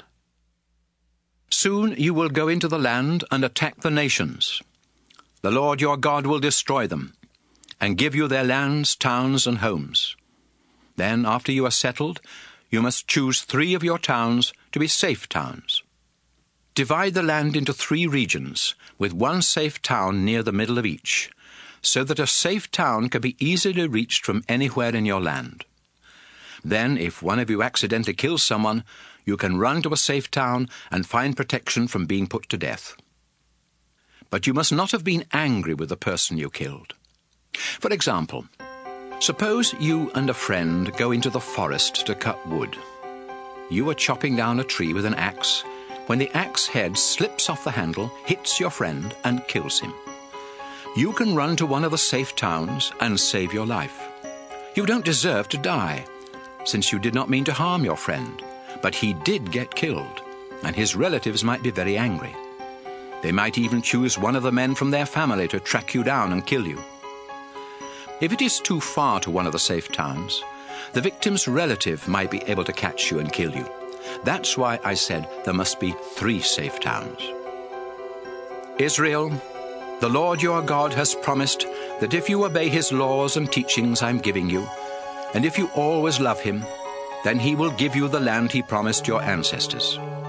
When that happens, you must name 3 more safe towns in the new territory. You will need them, so innocent people won't be killed on your land while they are trying to reach a safe town that is too far away. You will be guilty of murder if innocent people lose their lives because you didn't name enough safe towns in the land the Lord your God will give you. But what if you really do commit murder? Suppose one of you hates a neighbor. So you wait in a deserted place, kill the neighbor, and run to a safe town. If that happens, the leaders of your town must send messengers to bring you back from the safe town. They will hand you over to one of the victim's relatives, who will put you to death. Israel, for the good of the whole country, you must kill anyone who murders an innocent person. Never show mercy to a murderer. In the land the Lord is giving you, there are already stones set up to mark the property lines between fields. So don't move those stones. Before you are convicted of a crime, at least 2 witnesses must be able to testify that you did it. If you accuse someone of a crime, but seem to be lying, then both you and the accused must be taken to the court at the place where the Lord is worshipped. There, the priests and judges will find out if you are lying or telling the truth. If you are lying, and the accused is innocent, then you will be punished without mercy. You will receive the same punishment the accused would have received if found guilty, whether it means losing an eye, a tooth, a hand, a foot, or even your life. Israel, the crime of telling lies in court must be punished. And when people hear what happens to witnesses that lie, everyone else who testifies in court will tell the truth. Deuteronomy 20. If you have to go to war, you may find yourselves facing an enemy army that is bigger than yours and that has horses and chariots. But don't be afraid. The Lord your God rescued you from Egypt, and he will help you fight. Before you march into battle, a priest will go to the front of the army and say, "Soldiers of Israel, listen to me. Today, when you go into battle, don't be afraid of the enemy, and when you see them, don't panic. The Lord your God will fight alongside you and help you win the battle." Then the tribal officials will say to the troops, "If any of you have built a new house, but haven't yet moved in, you may go home. It isn't right for you to die in battle and for somebody else to live in your new house. If any of you have planted a vineyard, but haven't had your first grape harvest, you may go home. It isn't right for you to die in battle and for somebody else to enjoy your grapes. If any of you are engaged to be married, you may go back home and get married. It isn't right for you to die in battle and for somebody else to marry the woman you are engaged to. Finally, if any of you are afraid, you may go home. We don't want you to discourage the other soldiers." When the officials are finished giving these orders, they will appoint officers to be in command of the army. Before you attack a town that is far from your land, offer peace to the people who live there. If they surrender and open their town gates, they will become your slaves. But if they reject your offer of peace and try to fight, surround their town and attack. Then, after the Lord helps you capture it, kill all the men. Take the women and children as slaves, and keep the livestock and everything else of value. Whenever you capture towns in the land the Lord your God is giving you, be sure to kill all the people and animals. He has commanded you to completely wipe out the Hittites, the Amorites, the Canaanites, the Perizzites, the Hivites, and the Jebusites. If you allow them to live, they will persuade you to worship their disgusting gods, and you will be unfaithful to the Lord. When you are attacking a town, don't chop down its fruit trees, not even if you have had the town surrounded for a long time.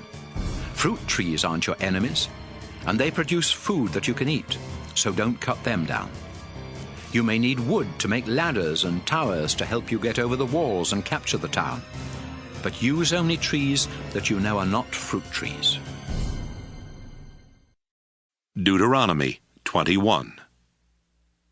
Suppose the body of a murder victim is found in a field in the land the Lord your God is giving you, and no one knows who the murderer is.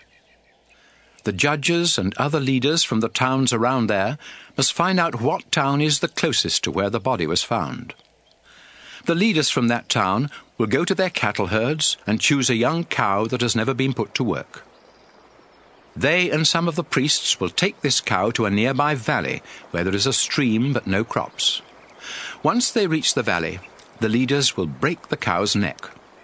The priests must be there because the Lord your God has chosen them to be his special servants at the place of worship.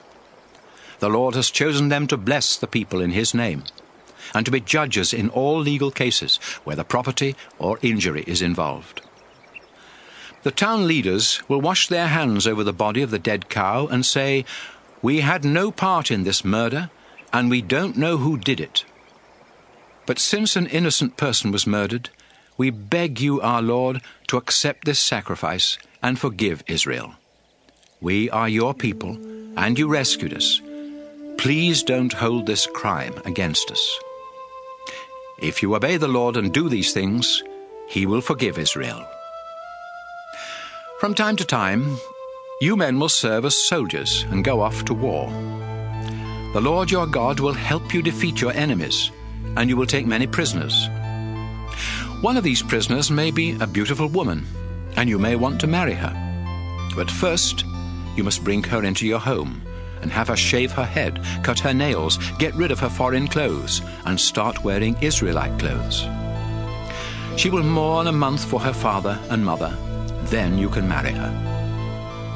Later on, If you are not happy with the woman, you can divorce her and she can go free. But you have slept with her as your wife, so you cannot sell her as a slave or make her into your own slave.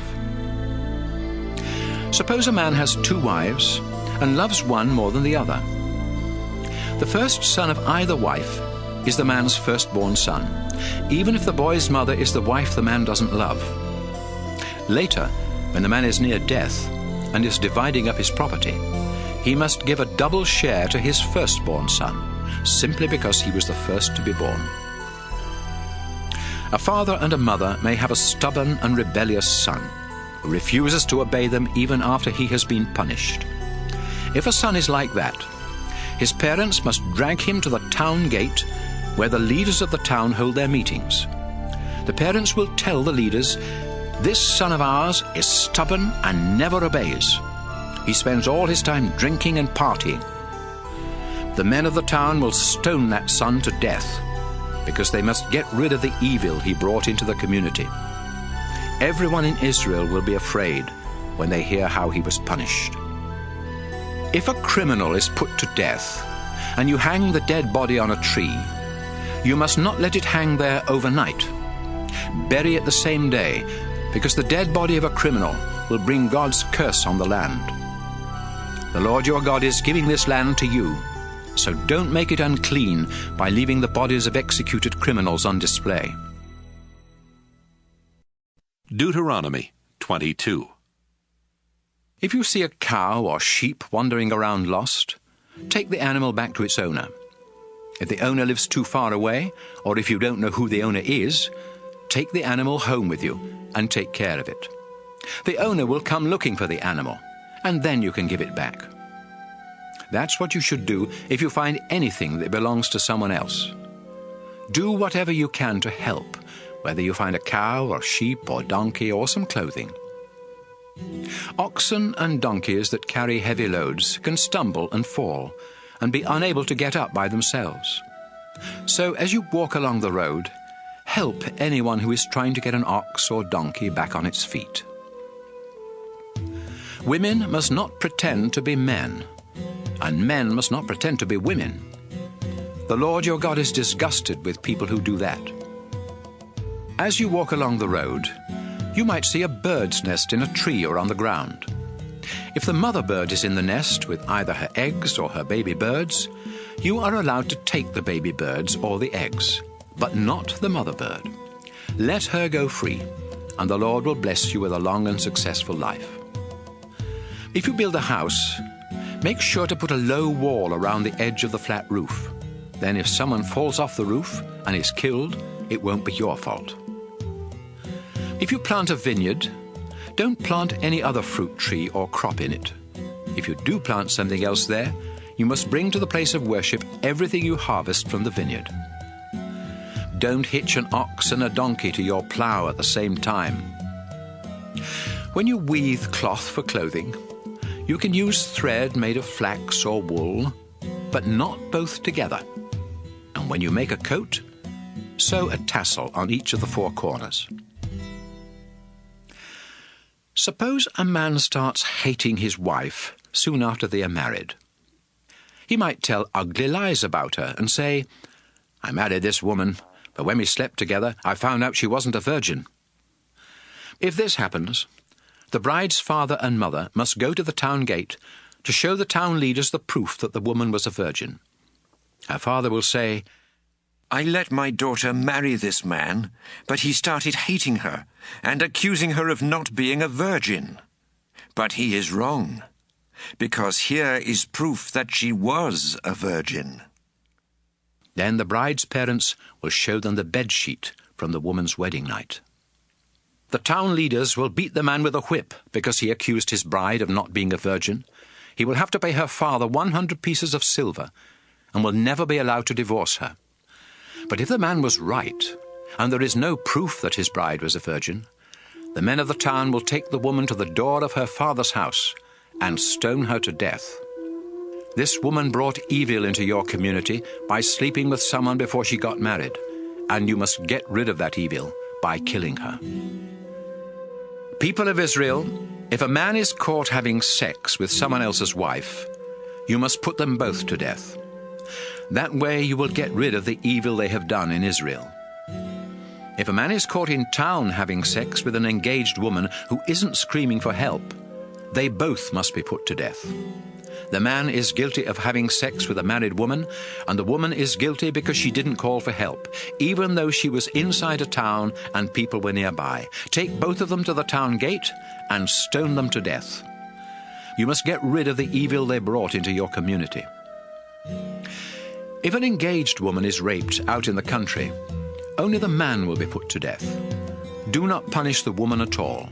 She has done nothing wrong, and certainly nothing deserving death. This crime is like murder, because the woman was alone out in the country when the man attacked her. She screamed, but there was no one to help her. Suppose a woman isn't engaged to be married, and a man talks her into sleeping with him. If they are caught, they will be forced to get married. He must give her father 50 pieces of silver as a bride price, and can never divorce her. A man must not marry a woman who was married to his father. This would be a disgrace to his father. Deuteronomy 23. If a man's private parts have been crushed or cut off, he cannot fully belong to the Lord's people. No one born outside of a legal marriage, or any of their descendants for 10 generations, can fully belong to the Lord's people. No Ammonites or Moabites, or any of their descendants for 10 generations, can become part of Israel, the Lord's people. This is because when you came out of Egypt, they refused to provide you with food and water. And besides, they hired Balaam to put a curse on you. But the Lord your God loves you, so he refused to listen to Balaam and turned Balaam's curse into a blessing. Don't even think of signing a peace treaty with Moab or Ammon. But Edomites are your relatives, and you lived as foreigners in the country of Egypt. Now you must be kind to Edomites and Egyptians, and let their great-grandchildren become part of Israel, the Lord's people. When you men go off to fight your enemies, make sure your camp is acceptable to the Lord. For example, if something happens at night that makes a man unclean and unfit for worship, he must go outside the camp and stay there until late afternoon. Then he must take a bath, and at sunset he can go back into camp. Set up a place outside the camp to be used as a toilet area, and make sure that you have a small shovel in your equipment. When you go out to the toilet area, use the shovel to dig a hole. Then, after you relieve yourself, bury the waste in the hole. You must keep your camp clean of filthy and disgusting things. The Lord is always present in your camp, ready to rescue you and give you victory over your enemies. But if he sees something disgusting in your camp, he may turn around and leave. When runaway slaves from other countries come to Israel and ask for protection, you must not hand them back to their owners. Instead, you must let them choose which one of your towns they want to live in. Don't be cruel to runaway slaves.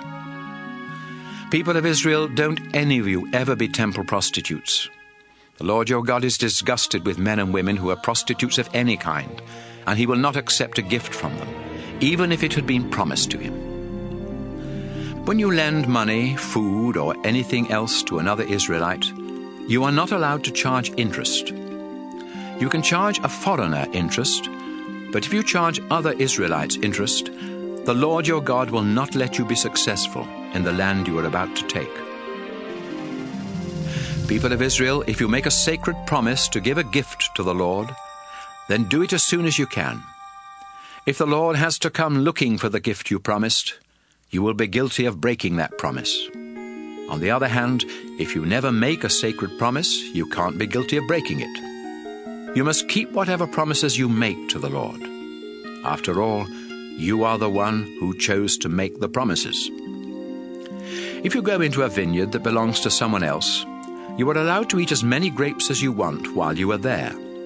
But don't take any with you when you leave. In the same way, if you are in a grain field that belongs to someone else, you can pick heads of grain and eat the kernels, but don't cut down the stalks of grain and take them with you. Deuteronomy 24. Suppose a woman was divorced by her first husband because he found something disgraceful about her. He wrote out divorce papers, gave them to her, and sent her away. Later she married another man, who then either divorced her in the same way or died. Since she has slept with her second husband, she cannot marry her first husband again. Their marriage would pollute the land that the Lord your God is giving you, and he would be disgusted. If a man and a woman have been married less than 1 year, he must not be sent off to war or sent away to do forced labor. He must be allowed to stay home for a year and be happy with his wife. When you lend money to people, you are allowed to keep something of theirs as a guarantee that they will pay back the loan. But don't take one or both of their millstones, or else they may starve. They need these stones for grinding grain into flour to make bread. If you are guilty of kidnapping Israelites and forcing them into slavery, you will be put to death to remove this evil from the community. I have told the priests what to do if any of you have leprosy, so do exactly what they say. And remember what the Lord your God did to Miriam after you left Egypt. When you lend money to people, you are allowed to keep something of theirs as a guarantee that the money will be paid back. But you must not go into their house to get it. Wait outside, and they will bring out the item you have agreed on. Suppose someone is so poor that a coat is the only thing that can be offered as a guarantee on a loan. Don't keep the coat overnight. Instead, give it back before sunset, so the owner can keep warm and sleep and ask the Lord to bless you. Then the Lord your God will notice that you have done the right thing. If you hire poor people to work for you, don't hold back their pay, whether they are Israelites or foreigners who live in your town. Pay them their wages at the end of each day, because they live in poverty and need the money to survive. If you don't pay them on time, they will complain about you to the Lord, and he will punish you. Parents must not be put to death for crimes committed by their children, and children must not be put to death for crimes committed by their parents. Don't put anyone to death for someone else's crime. Make sure that orphans and foreigners are treated fairly. And if you lend money to a widow and want to keep something of hers to guarantee that she will pay you back, don't take any of her clothes. You were slaves in Egypt until the Lord your God rescued you. That's why I am giving you these laws. If you forget to bring in a stack of harvested grain, don't go back into the field to get it.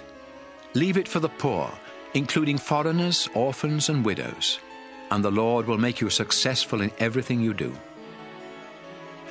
When you harvest your olives, don't try to get them all for yourself, but leave some for the poor. And when you pick your grapes, go over the vines only once. Then let the poor have what is left. You lived in poverty as slaves in Egypt until the Lord your God rescued you. That's why I am giving you these laws. Deuteronomy 25. Suppose you and someone else each accuse the other of doing something wrong, and you go to court where the judges decide you are guilty. If your punishment is to be beaten with a whip, one of the judges will order you to lie down, and you will receive the number of lashes you deserve. 40 lashes is the most that you can be given, because more than that might make other Israelites think you are worthless. Don't muzzle an ox while it is threshing grain. Suppose two brothers are living on the same property, when one of them dies without having a son to carry on his name. If this happens, his widow must not marry anyone outside the family. Instead, she must marry her late husband's brother, and their first son will be the legal son of the dead man. But suppose the brother refuses to marry the widow. She must go to a meeting of the town leaders at the town gate and say, "My husband died without having a son to carry on his name, and my husband's brother refuses to marry me so I can have a son." The leaders will call the living brother to the town gate and try to persuade him to marry the widow. But if he doesn't change his mind and marry her, she must go over to him while the town leaders watch, she will pull off one of his sandals and spit in his face, while saying, That's what happens to a man who won't help provide descendants for his dead brother. From then on, that man's family will be known as the family of the man whose sandal was pulled off. If two men are fighting, and the wife of one man tries to rescue her husband by grabbing the other man's private parts, you must cut off her hand. Don't have any mercy. Don't try to cheat people by having two sets of weights or measures, one to get more when you are buying, and the other to give less when you are selling. If you weigh and measure things honestly, the Lord your God will let you enjoy a long life in the land he is giving you. But the Lord is disgusted with anyone who cheats or is dishonest. People of Israel, do you remember what the Amalekites did to you after you came out of Egypt? You were tired, and they followed along behind, attacking those who could not keep up with the others. This showed that the Amalekites have no respect for God. The Lord your God will help you capture the land, and he will give you peace. But when that day comes, you must wipe out Amalek so completely that no one will remember they ever lived. Deuteronomy 26. The Lord is giving you the land, and soon you will conquer it, settle down, and plant crops. And when you begin harvesting each of your crops, the very first things you pick must be put in a basket. Take them to the place where the Lord your God chooses to be worshipped, and tell the priest, Long ago the Lord our God promised our ancestors that he would give us this land, and today I thank him for keeping his promise and giving me a share of the land. The priest will take the basket and set it in front of the Lord's altar. Then, standing there in front of the place of worship, you must pray, My ancestor was homeless, an Aramean who went to live in Egypt. There were only a few in his family then, but they became great and powerful, a nation of many people. The Egyptians were cruel and had no pity on us. They mistreated our people and forced us into slavery. We called out for help to you, the Lord God of our ancestors. You heard our cries. You knew we were in trouble and abused. Then you terrified the Egyptians with your mighty miracles and rescued us from Egypt. You brought us here and gave us this land rich with milk and honey. Now, Lord, I bring to you the best of the crops that you have given me. After you say these things, place the basket in front of the Lord's altar and bow down to worship him. Then you and your family must celebrate by eating a meal at the place of worship to thank the Lord your God for giving you such a good harvest. And remember to invite the Levites and the foreigners who live in your town. Every year, you are to give 10% of your harvest to the Lord. But every third year, this 10% must be given to the poor who live in your town, including Levites, foreigners, orphans, and widows. That way they will have enough to eat. Then you must pray, Our Lord and our God, you have said that 10% of my harvest is sacred. I have obeyed your command and given this to the poor, including the Levites, foreigners, orphans, and widows. I've not eaten any of this sacred food while I was in mourning. In fact, I never touched it when I was unclean, and none of it has been offered as a sacrifice to the spirits of the dead. I have done everything exactly as you commanded. Our Lord, look down from your temple in heaven and bless your people Israel. You promised our ancestors that you would give us this land rich with milk and honey, and you have kept your promise. Today, the Lord your God has commanded you to obey these laws and teachings with all your heart and soul. In response, you have agreed that the Lord will be your God, that you will obey all his laws and teachings, and that you will listen when he speaks to you. Since you have agreed to obey the Lord, he has agreed that you will be his people, and that you will belong to him just as he promised. The Lord created all nations, but he will make you more famous than any of them, and you will receive more praise and honor. You will belong only to the Lord your God, just as he promised. Deuteronomy 27. Moses stood together with the leaders and told the people of Israel, Obey all the laws and teachings that I am giving you today. Soon you will enter the land that the Lord your God is giving to you. He is the God your ancestors worshipped, and he has promised that this land is rich with milk and honey. After you cross the Jordan River, go to Mount Ebal, set up large slabs of stone, then cover them with white plaster and write on them a copy of these laws. At this same place, build an altar for offering sacrifices to the Lord your God. But don't use stones that have been cut with iron tools. Look for stones that can be used without being cut. Then offer sacrifices to please the Lord, burning them completely on the altar. Next, offer sacrifices to ask the Lord's blessing, and serve the meat at a sacred meal where you will celebrate in honor of the Lord. Don't forget to write out a copy of these laws on the stone slabs that you are going to set up. Make sure that the writing is easy to read.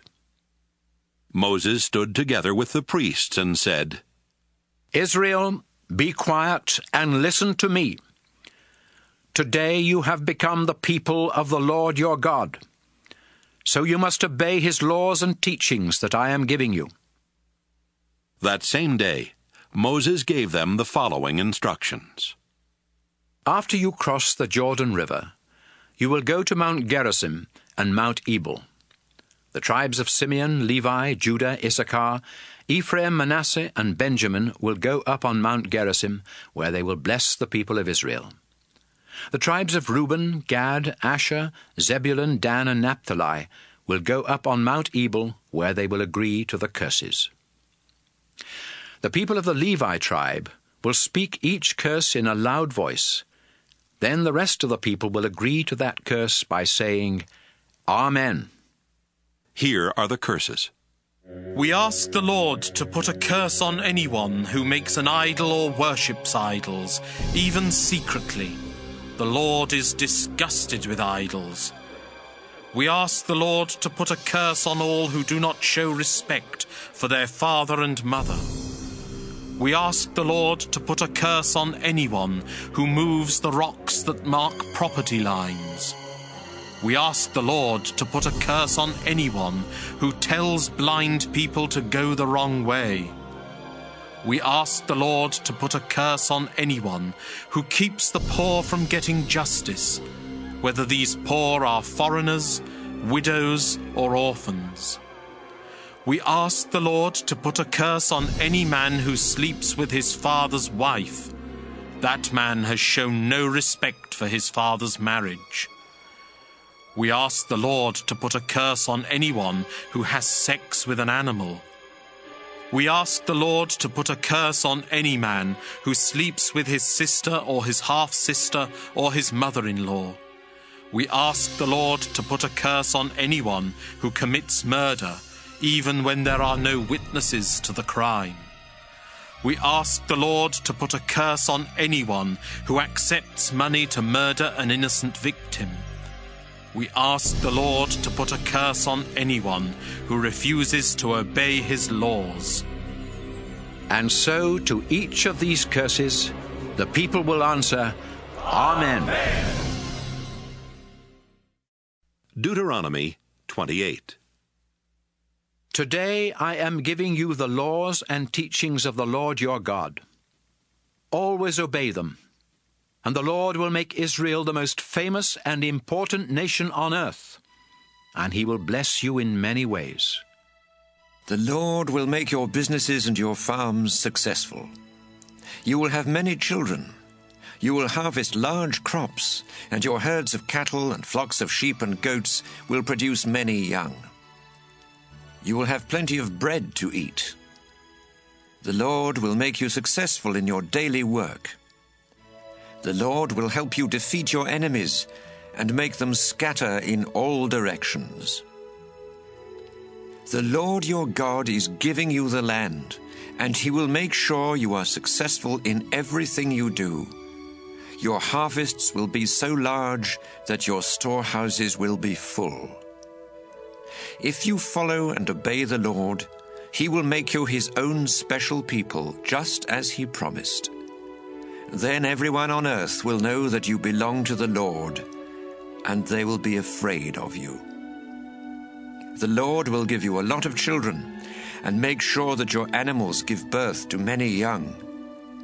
The Lord promised your ancestors that this land would be yours, and he will make it produce large crops for you.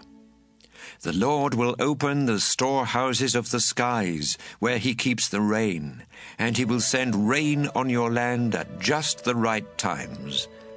He will make you successful in everything you do. You will have plenty of money to lend to other nations, but you won't need to borrow any yourself. Obey the laws and teachings that I'm giving you today, and the Lord your God will make Israel a leader among the nations and not a follower. Israel will be wealthy and powerful, not poor and weak. But you must not reject any of his laws and teachings or worship other gods. Israel, today I am giving you the laws and teachings of the Lord your God. And if you don't obey them all, he will put many curses on you. Your businesses and farms will fail. You won't have enough bread to eat. You'll have only a few children. Your crops will be small, and your herds of cattle and flocks of sheep and goats won't produce many young. The Lord will make you fail in everything you do. No matter what you try to accomplish, the Lord will confuse you, and you will feel his anger. You won't last long, and you may even meet with disaster, all because you rejected the Lord. The Lord will send terrible diseases to attack you, and you will never be well again. You will suffer with burning fever and swelling and pain until you die somewhere in the land that you captured. The Lord will make the sky overhead seem like a bronze roof that keeps out the rain, and the ground under your feet will become as hard as iron. Your crops will be scorched by the hot east wind or ruined by mildew. He will send dust and sandstorms instead of rain, and you will be wiped out.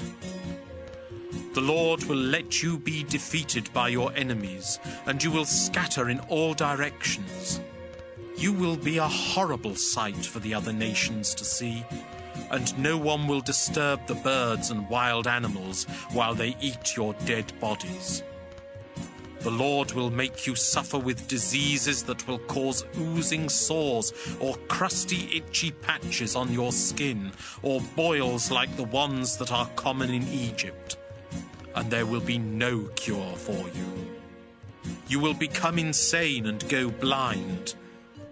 The Lord will make you so confused that even in bright sunshine you will have to feel your way around, like a blind person who cannot tell day from night. For the rest of your life, people will beat and rob you, and no one will be able to stop them. A man will be engaged to a woman, but before they can get married, she will be raped by enemy soldiers. Some of you will build houses, but never get to live in them. If you plant a vineyard, you won't be around long enough to enjoy the first harvest.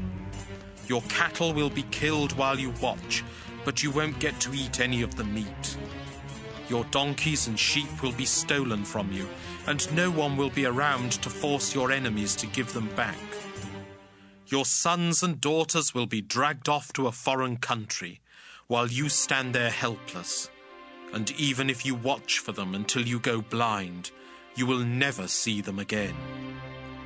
You will work hard on your farms, but everything you harvest will be eaten by foreigners, who will mistreat you and abuse you for the rest of your life. What you see will be so horrible that you will go insane, and the Lord will punish you from head to toe with boils that never heal. The Lord will let you and your king be taken captive to a country that you and your ancestors have never heard of, and there you will have to worship idols made of wood and stone. People of nearby countries will shudder when they see your terrible troubles, but they will still make fun of you. You will plant a lot of seed, but gather a small harvest, because the locusts will eat your crops. You will plant vineyards and work hard at taking care of them, but you won't gather any grapes, much less get any wine, and the vines themselves will be eaten by worms. Even if your olive trees grow everywhere in your country, the olives will fall off before they are ready, and there won't be enough olive oil for combing your hair. Even your infant sons and daughters will be taken as prisoners of war. Locusts will eat your crops and strip your trees of leaves and fruit. Foreigners in your towns will become wealthy and powerful, while you become poor and powerless. You will be so short of money that you will have to borrow from those foreigners. They will be the leaders in the community, and you will be the followers. Israel, if you don't obey the laws and teachings that the Lord your God is giving you, he will send these curses to chase, attack, and destroy you. Then everyone will look at you and your descendants and realize that the Lord has placed you under a curse. If the Lord makes you wealthy, but you don't joyfully worship and honor him, he will send enemies to attack you and make you their slaves. Then you will live in poverty with nothing to eat, drink, or wear, and your owners will work you to death. Foreigners who speak a strange language will be sent to attack you without warning, just like an eagle swooping down. They won't show any mercy, and they will have no respect for old people or pity for children. They will take your cattle, sheep, goats, grain, wine, and olive oil, then leave you to starve. All over the land that the Lord your God gave you, the enemy army will surround your towns. You may feel safe inside your town walls, but the enemy will tear them down while you wait in horror. Finally, you will get so hungry that you will eat the sons and daughters that the Lord gave you. Because of hunger, a man who had been gentle and kind will eat his own children and refuse to share the meal with his brother or wife or with his other children. A woman may have grown up in such luxury that she never had to put a foot on the ground, but times will be so bad that she will secretly eat both her newborn baby and the afterbirth without sharing any with her husband or her other children. You must obey everything in the Book of God's law, because if you don't respect the Lord, he will punish you and your descendants with incurable diseases like those you were so afraid of in Egypt. Remember, if the Lord decides to destroy your nation, he can use any disease or disaster, not just the ones written in the Book of God's law. There are as many of you now as the stars in the sky. But if you disobey the Lord your God, only a few of you will be left. The Lord is happy to make you successful and to make your nation grow while you conquer the land. But if you disobey him, he will be just as happy to pull you up by your roots. Those of you that survive will be scattered to every nation on earth, and you will have to worship stone and wood idols that never helped you or your ancestors. You will be restless, always longing for home, but never able to return. You will live in constant fear of death. Each morning you will wake up to such terrible sights that you will say, I wish it were night. But at night you will be terrified and say, I wish it were day. I told you never to go back to Egypt, but now the Lord himself will load you on ships and send you back. Then you will even try to sell yourselves as slaves, but no one will be interested.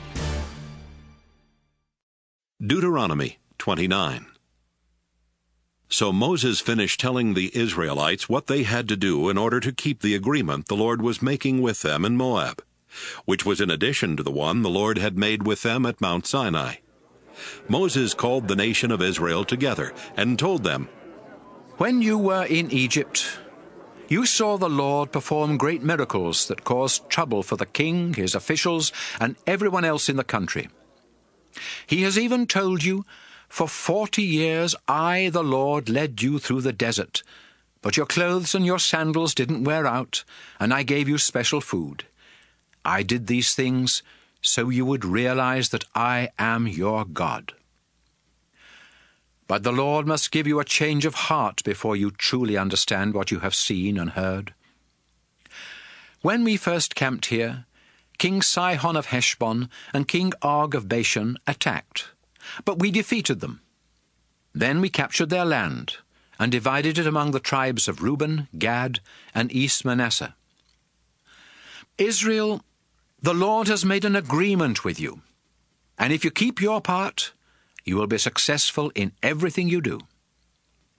Today, everyone in our nation is standing here in the Lord's presence, including leaders and officials, parents and children, and even those foreigners who cut wood and carry water for us.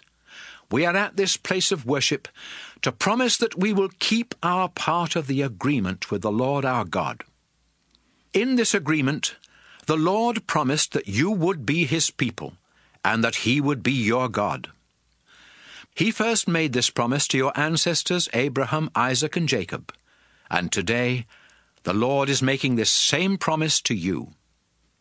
But it isn't just for you, it is also for your descendants.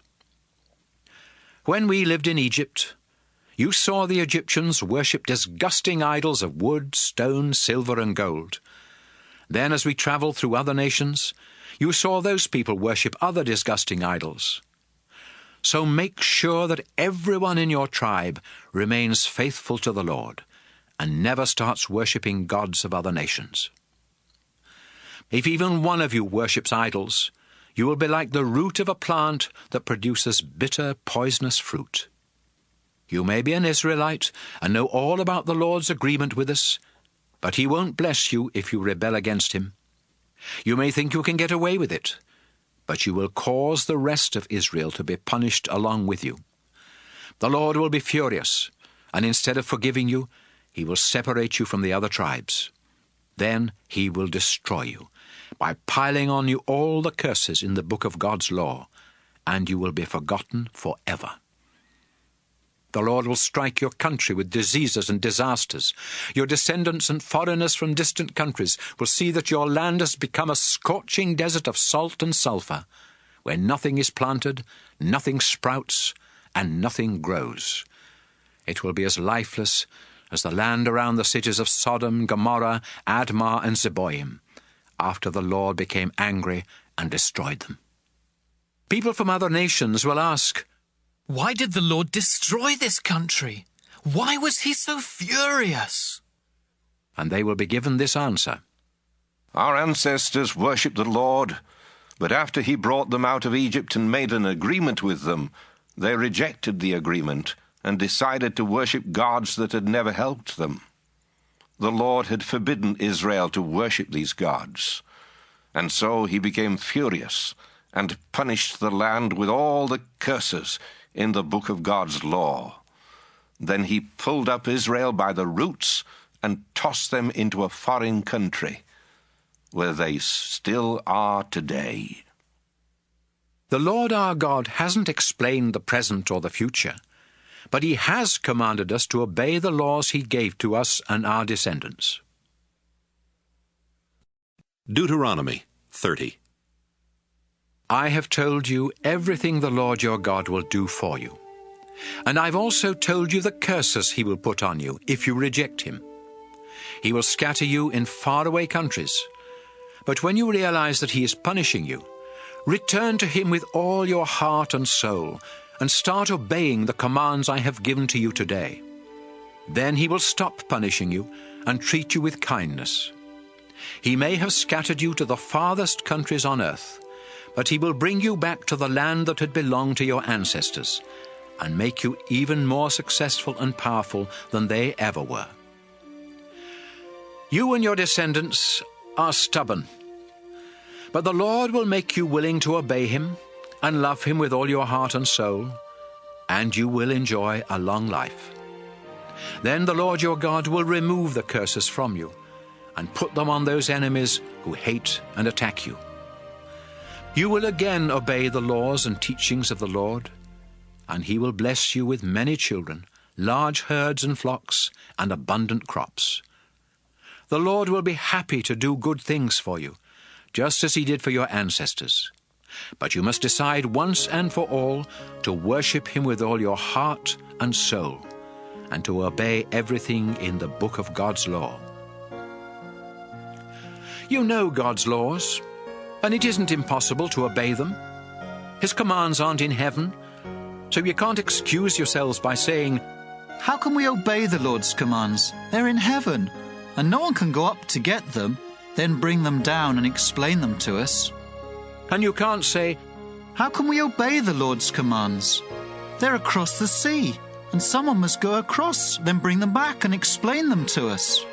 No, these commands are nearby, and you know them by heart. All you have to do is obey. Today, I am giving you a choice. You can choose life and success, or death and disaster. I am commanding you to be loyal to the Lord, to live the way he has told you, and obey his laws and teachings.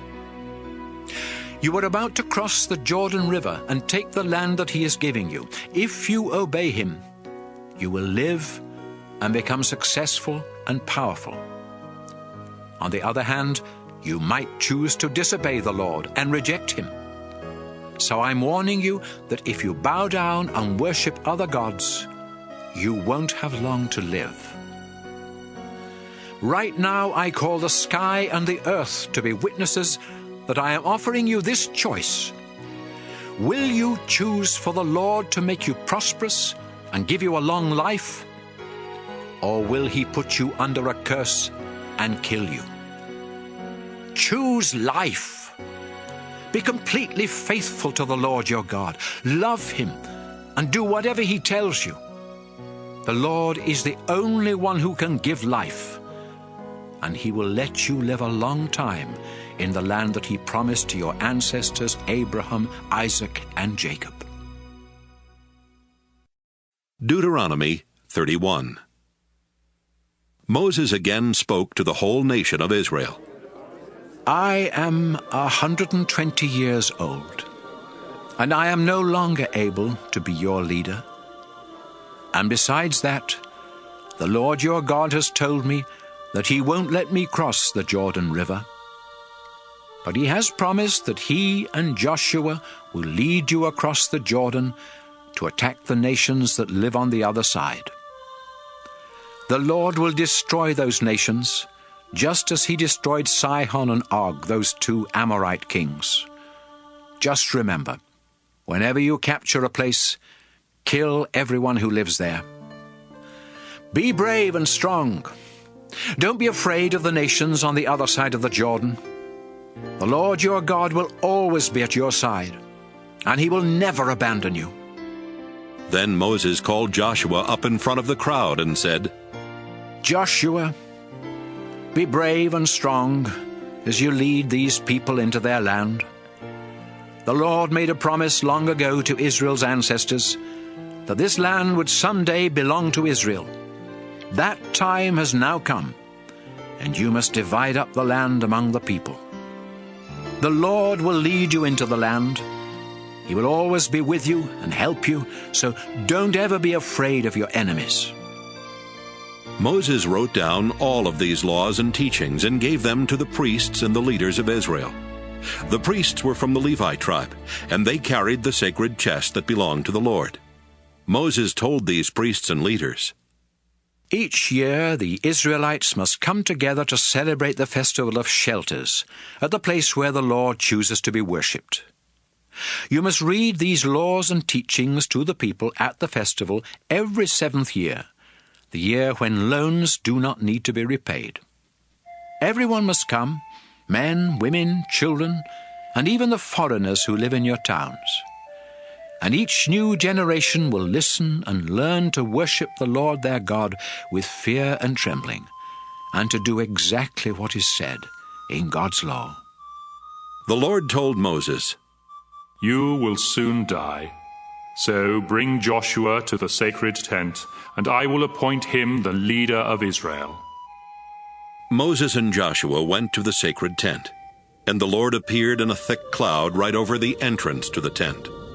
The Lord said, "Moses, you will soon die, but Israel is going into a land where other gods are worshipped, and Israel will reject me and start worshipping these gods. The people will break the agreement I made with them, and I will be so furious that I will abandon them and ignore their prayers. I will send disasters and suffering that will nearly wipe them out. Finally, they will realize that the disasters happened because I abandoned them. They will pray to me, but I will ignore them because they were evil and started worshipping other gods. Moses and Joshua, I am going to give you the words to a new song. Write them down and teach the song to the Israelites. If they learn it, they will know what I want them to do, and so they will have no excuse for not obeying me. I am bringing them into the land that I promised their ancestors. It is a land rich with milk and honey, and the Israelites will have more than enough food to eat. But they will get fat and turn their backs on me and start worshipping other gods. The Israelites will reject me and break the agreement that I made with them. When I punish the Israelites and their descendants with suffering and disasters, I will remind them that they know the words to this song, so they have no excuse for not obeying me. I will give them the land that I promised, but I know the way they are going to live later on." Moses wrote down the words to the song right away, and he taught it to the Israelites. The Lord told Joshua, "Be brave and strong. I will help you lead the people of Israel into the land that I have promised them." Moses wrote down all these laws and teachings in a book. Then he went to the Levites who carried the sacred chest and said, "This is the book of God's law. Keep it beside the sacred chest that holds the agreement the Lord your God made with Israel. This book is proof that you know what the Lord wants you to do. I know how stubborn and rebellious you and the rest of the Israelites are. You have rebelled against the Lord while I have been alive, and it will only get worse after I am gone. So call together the leaders and officials of the tribes of Israel. I will bring this book and read every word of it to you, and I will call the sky and the earth as witnesses that all of you know what you are supposed to do. I am going to die soon, and I know that in the future you will stop caring about what is right and what is wrong, and so you will disobey the Lord and stop living the way I told you to live. The Lord will be angry, and terrible things will happen to you." Moses called a meeting of all the people of Israel so he could teach them the words to the song that the Lord had given him. And here are the words.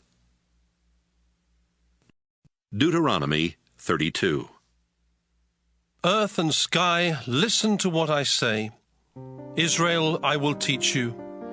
My words will be like gentle rain on tender young plants, or like dew on the grass.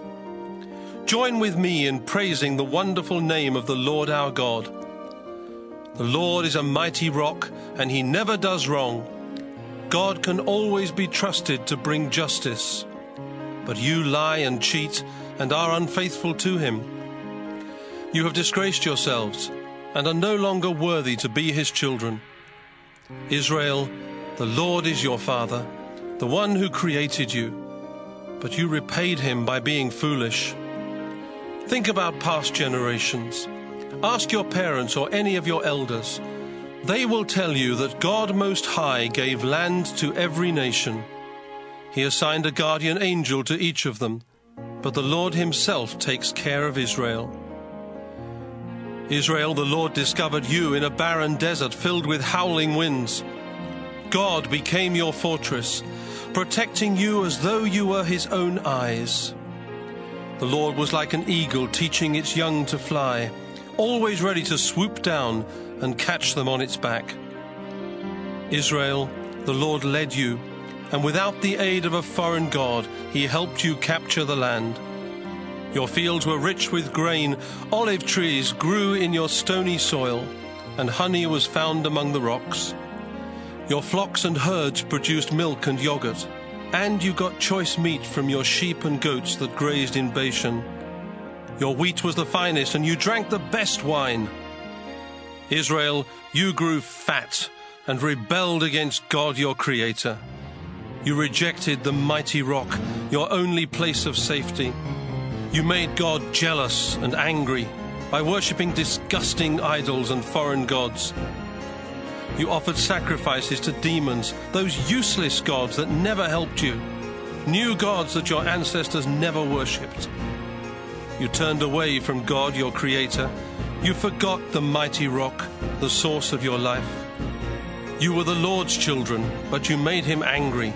Then he rejected you and said, "You are unfaithful and can't be trusted. So I won't answer your prayers. I'll just watch and see what happens to you." You worshipped worthless idols and made me jealous and angry. Now I will send a cruel and worthless nation to make you jealous and angry. My people, I will breathe out fire that sends you down to the world of the dead. It will scorch your farmlands and burn deep down under the mountains. I'll send disaster after disaster to strike you like arrows. You'll be struck by starvation and deadly diseases, by the fangs of wild animals and poisonous snakes. Young and old alike will be killed in the streets and terrified at home. I wanted to scatter you so no one would remember that you had ever lived. But I dreaded the sound of your enemies saying, "We defeated Israel with no help from the Lord." People of Israel, that's what the Lord has said to you. But you don't have good sense, and you never listen to advice. If you did, you could see where you are headed. How could one enemy soldier chase 1,000 of Israel's troops? Or how could 2 of theirs pursue 10,000 of ours? It can only happen if the Lord stops protecting Israel and lets the enemy win. Even our enemies know that only our God is a mighty rock. Our enemies are grapevines, rooted in the fields of Sodom and Gomorrah. The grapes they produce are full of bitter poison. Their wine is more deadly than cobra venom. But the Lord has written a list of their sins and locked it in his vault. Soon our enemies will get what they deserve. Suddenly they will slip, and total disaster will quickly follow.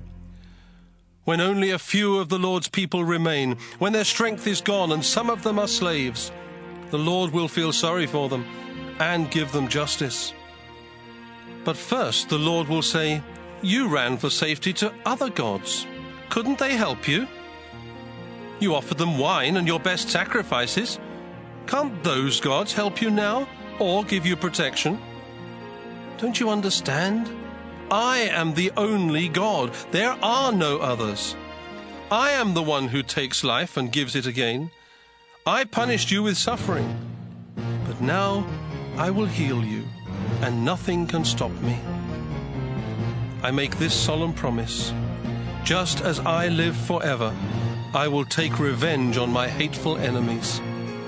I will sharpen my sword and let it flash like lightning. My arrows will get drunk on enemy blood. My sword will taste the flesh and the blood of the enemy. It will kill prisoners and cut off the heads of their leaders. Tell the heavens to celebrate and all gods to bow down to the Lord, because he will take revenge on those hateful enemies who killed his people. He will forgive the sins of Israel and purify their land. Moses spoke the words of the song so that all the Israelites could hear, and Joshua helped him. When Moses had finished, he said, "Always remember this song I have taught you today. And let it be a warning that you must teach your children to obey everything written in the Book of God's law. The law isn't empty words. It can give you a long life in the land that you are going to take. Later that day, the Lord said to Moses, Go up into the Abarim mountain range here in Moab across the Jordan River valley from Jericho. And when you reach the top of Mount Nebo, you will be able to see the land of Canaan, which I am giving to Israel. Then you will die and be buried on the mountaintop, just as your brother Aaron died and was buried on Mount Hor. Both of you were unfaithful to me at Meribah Spring near Kadesh in the Zin desert. I am God, but there in front of the Israelites you did not treat me with the honor and respect I deserve. So I will give the land to the people of Israel, but you will only get to see it from a distance. Deuteronomy 33. Moses was a prophet, and before he died, he blessed the tribes of Israel by saying, The Lord came from Mount Sinai. From Edom he gave light to his people, and his glory was shining from Mount Paran. Thousands of his warriors were with him, and fire was at his right hand. The Lord loves the tribes of Israel, and he protects his people. They listen to his words and worship at his feet. I called a meeting of the tribes of Israel and gave you God's law. Then you and your leaders made the Lord your king. Tribe of Reuben, you will live, even though your tribe will always be small. The Lord will listen to you, tribe of Judah, as you beg to come safely home. You fought your enemies alone. Now the Lord will help you. At Massa and Meribah Spring, the Lord tested you, tribe of Levi. You were faithful, and so the priesthood belongs to the Levi tribe.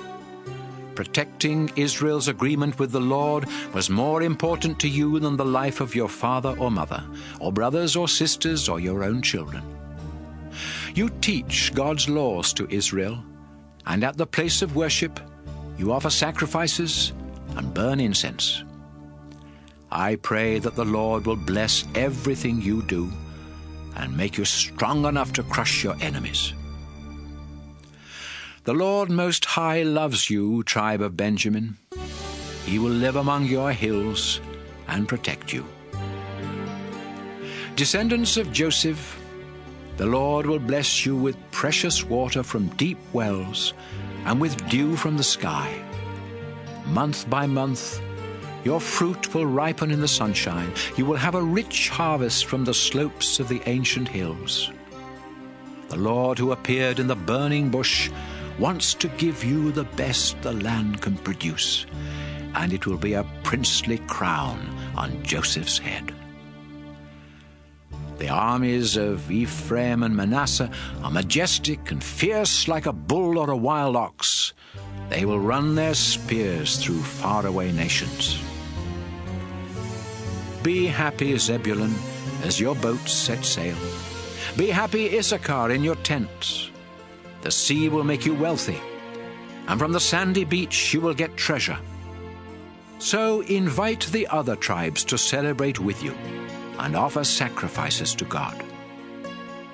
Tribe of Gad, the Lord will bless you with more land, so shout his praises. Your tribe is like a lion ripping up its victim. Your leaders met together and chose the best land for your tribe, but you obeyed the Lord and helped the other tribes. Tribe of Dan, you are like a lion cub, startled by a snake. The Lord is pleased with you, people of Naphtali. He will bless you and give you the land to the west and the south. The Lord's greatest blessing is for you, tribe of Asher. You will be the favorite of all the other tribes. You will be rich with olive oil and have strong town gates with bronze and iron bolts. Your people will be powerful for as long as they live. Israel, no other God is like ours. The clouds are his chariot, as he rides across the skies to come and help us. The eternal God is our hiding place. He carries us in his arms. When God tells you to destroy your enemies, he will make them run. Israel, you will live in safety. Your enemies will be gone. The dew will fall from the sky, and you will have plenty of grain and wine. The Lord has rescued you and given you more blessings than any other nation. He protects you like a shield and is your majestic sword. Your enemies will bow in fear, and you will trample on their backs. Deuteronomy 34.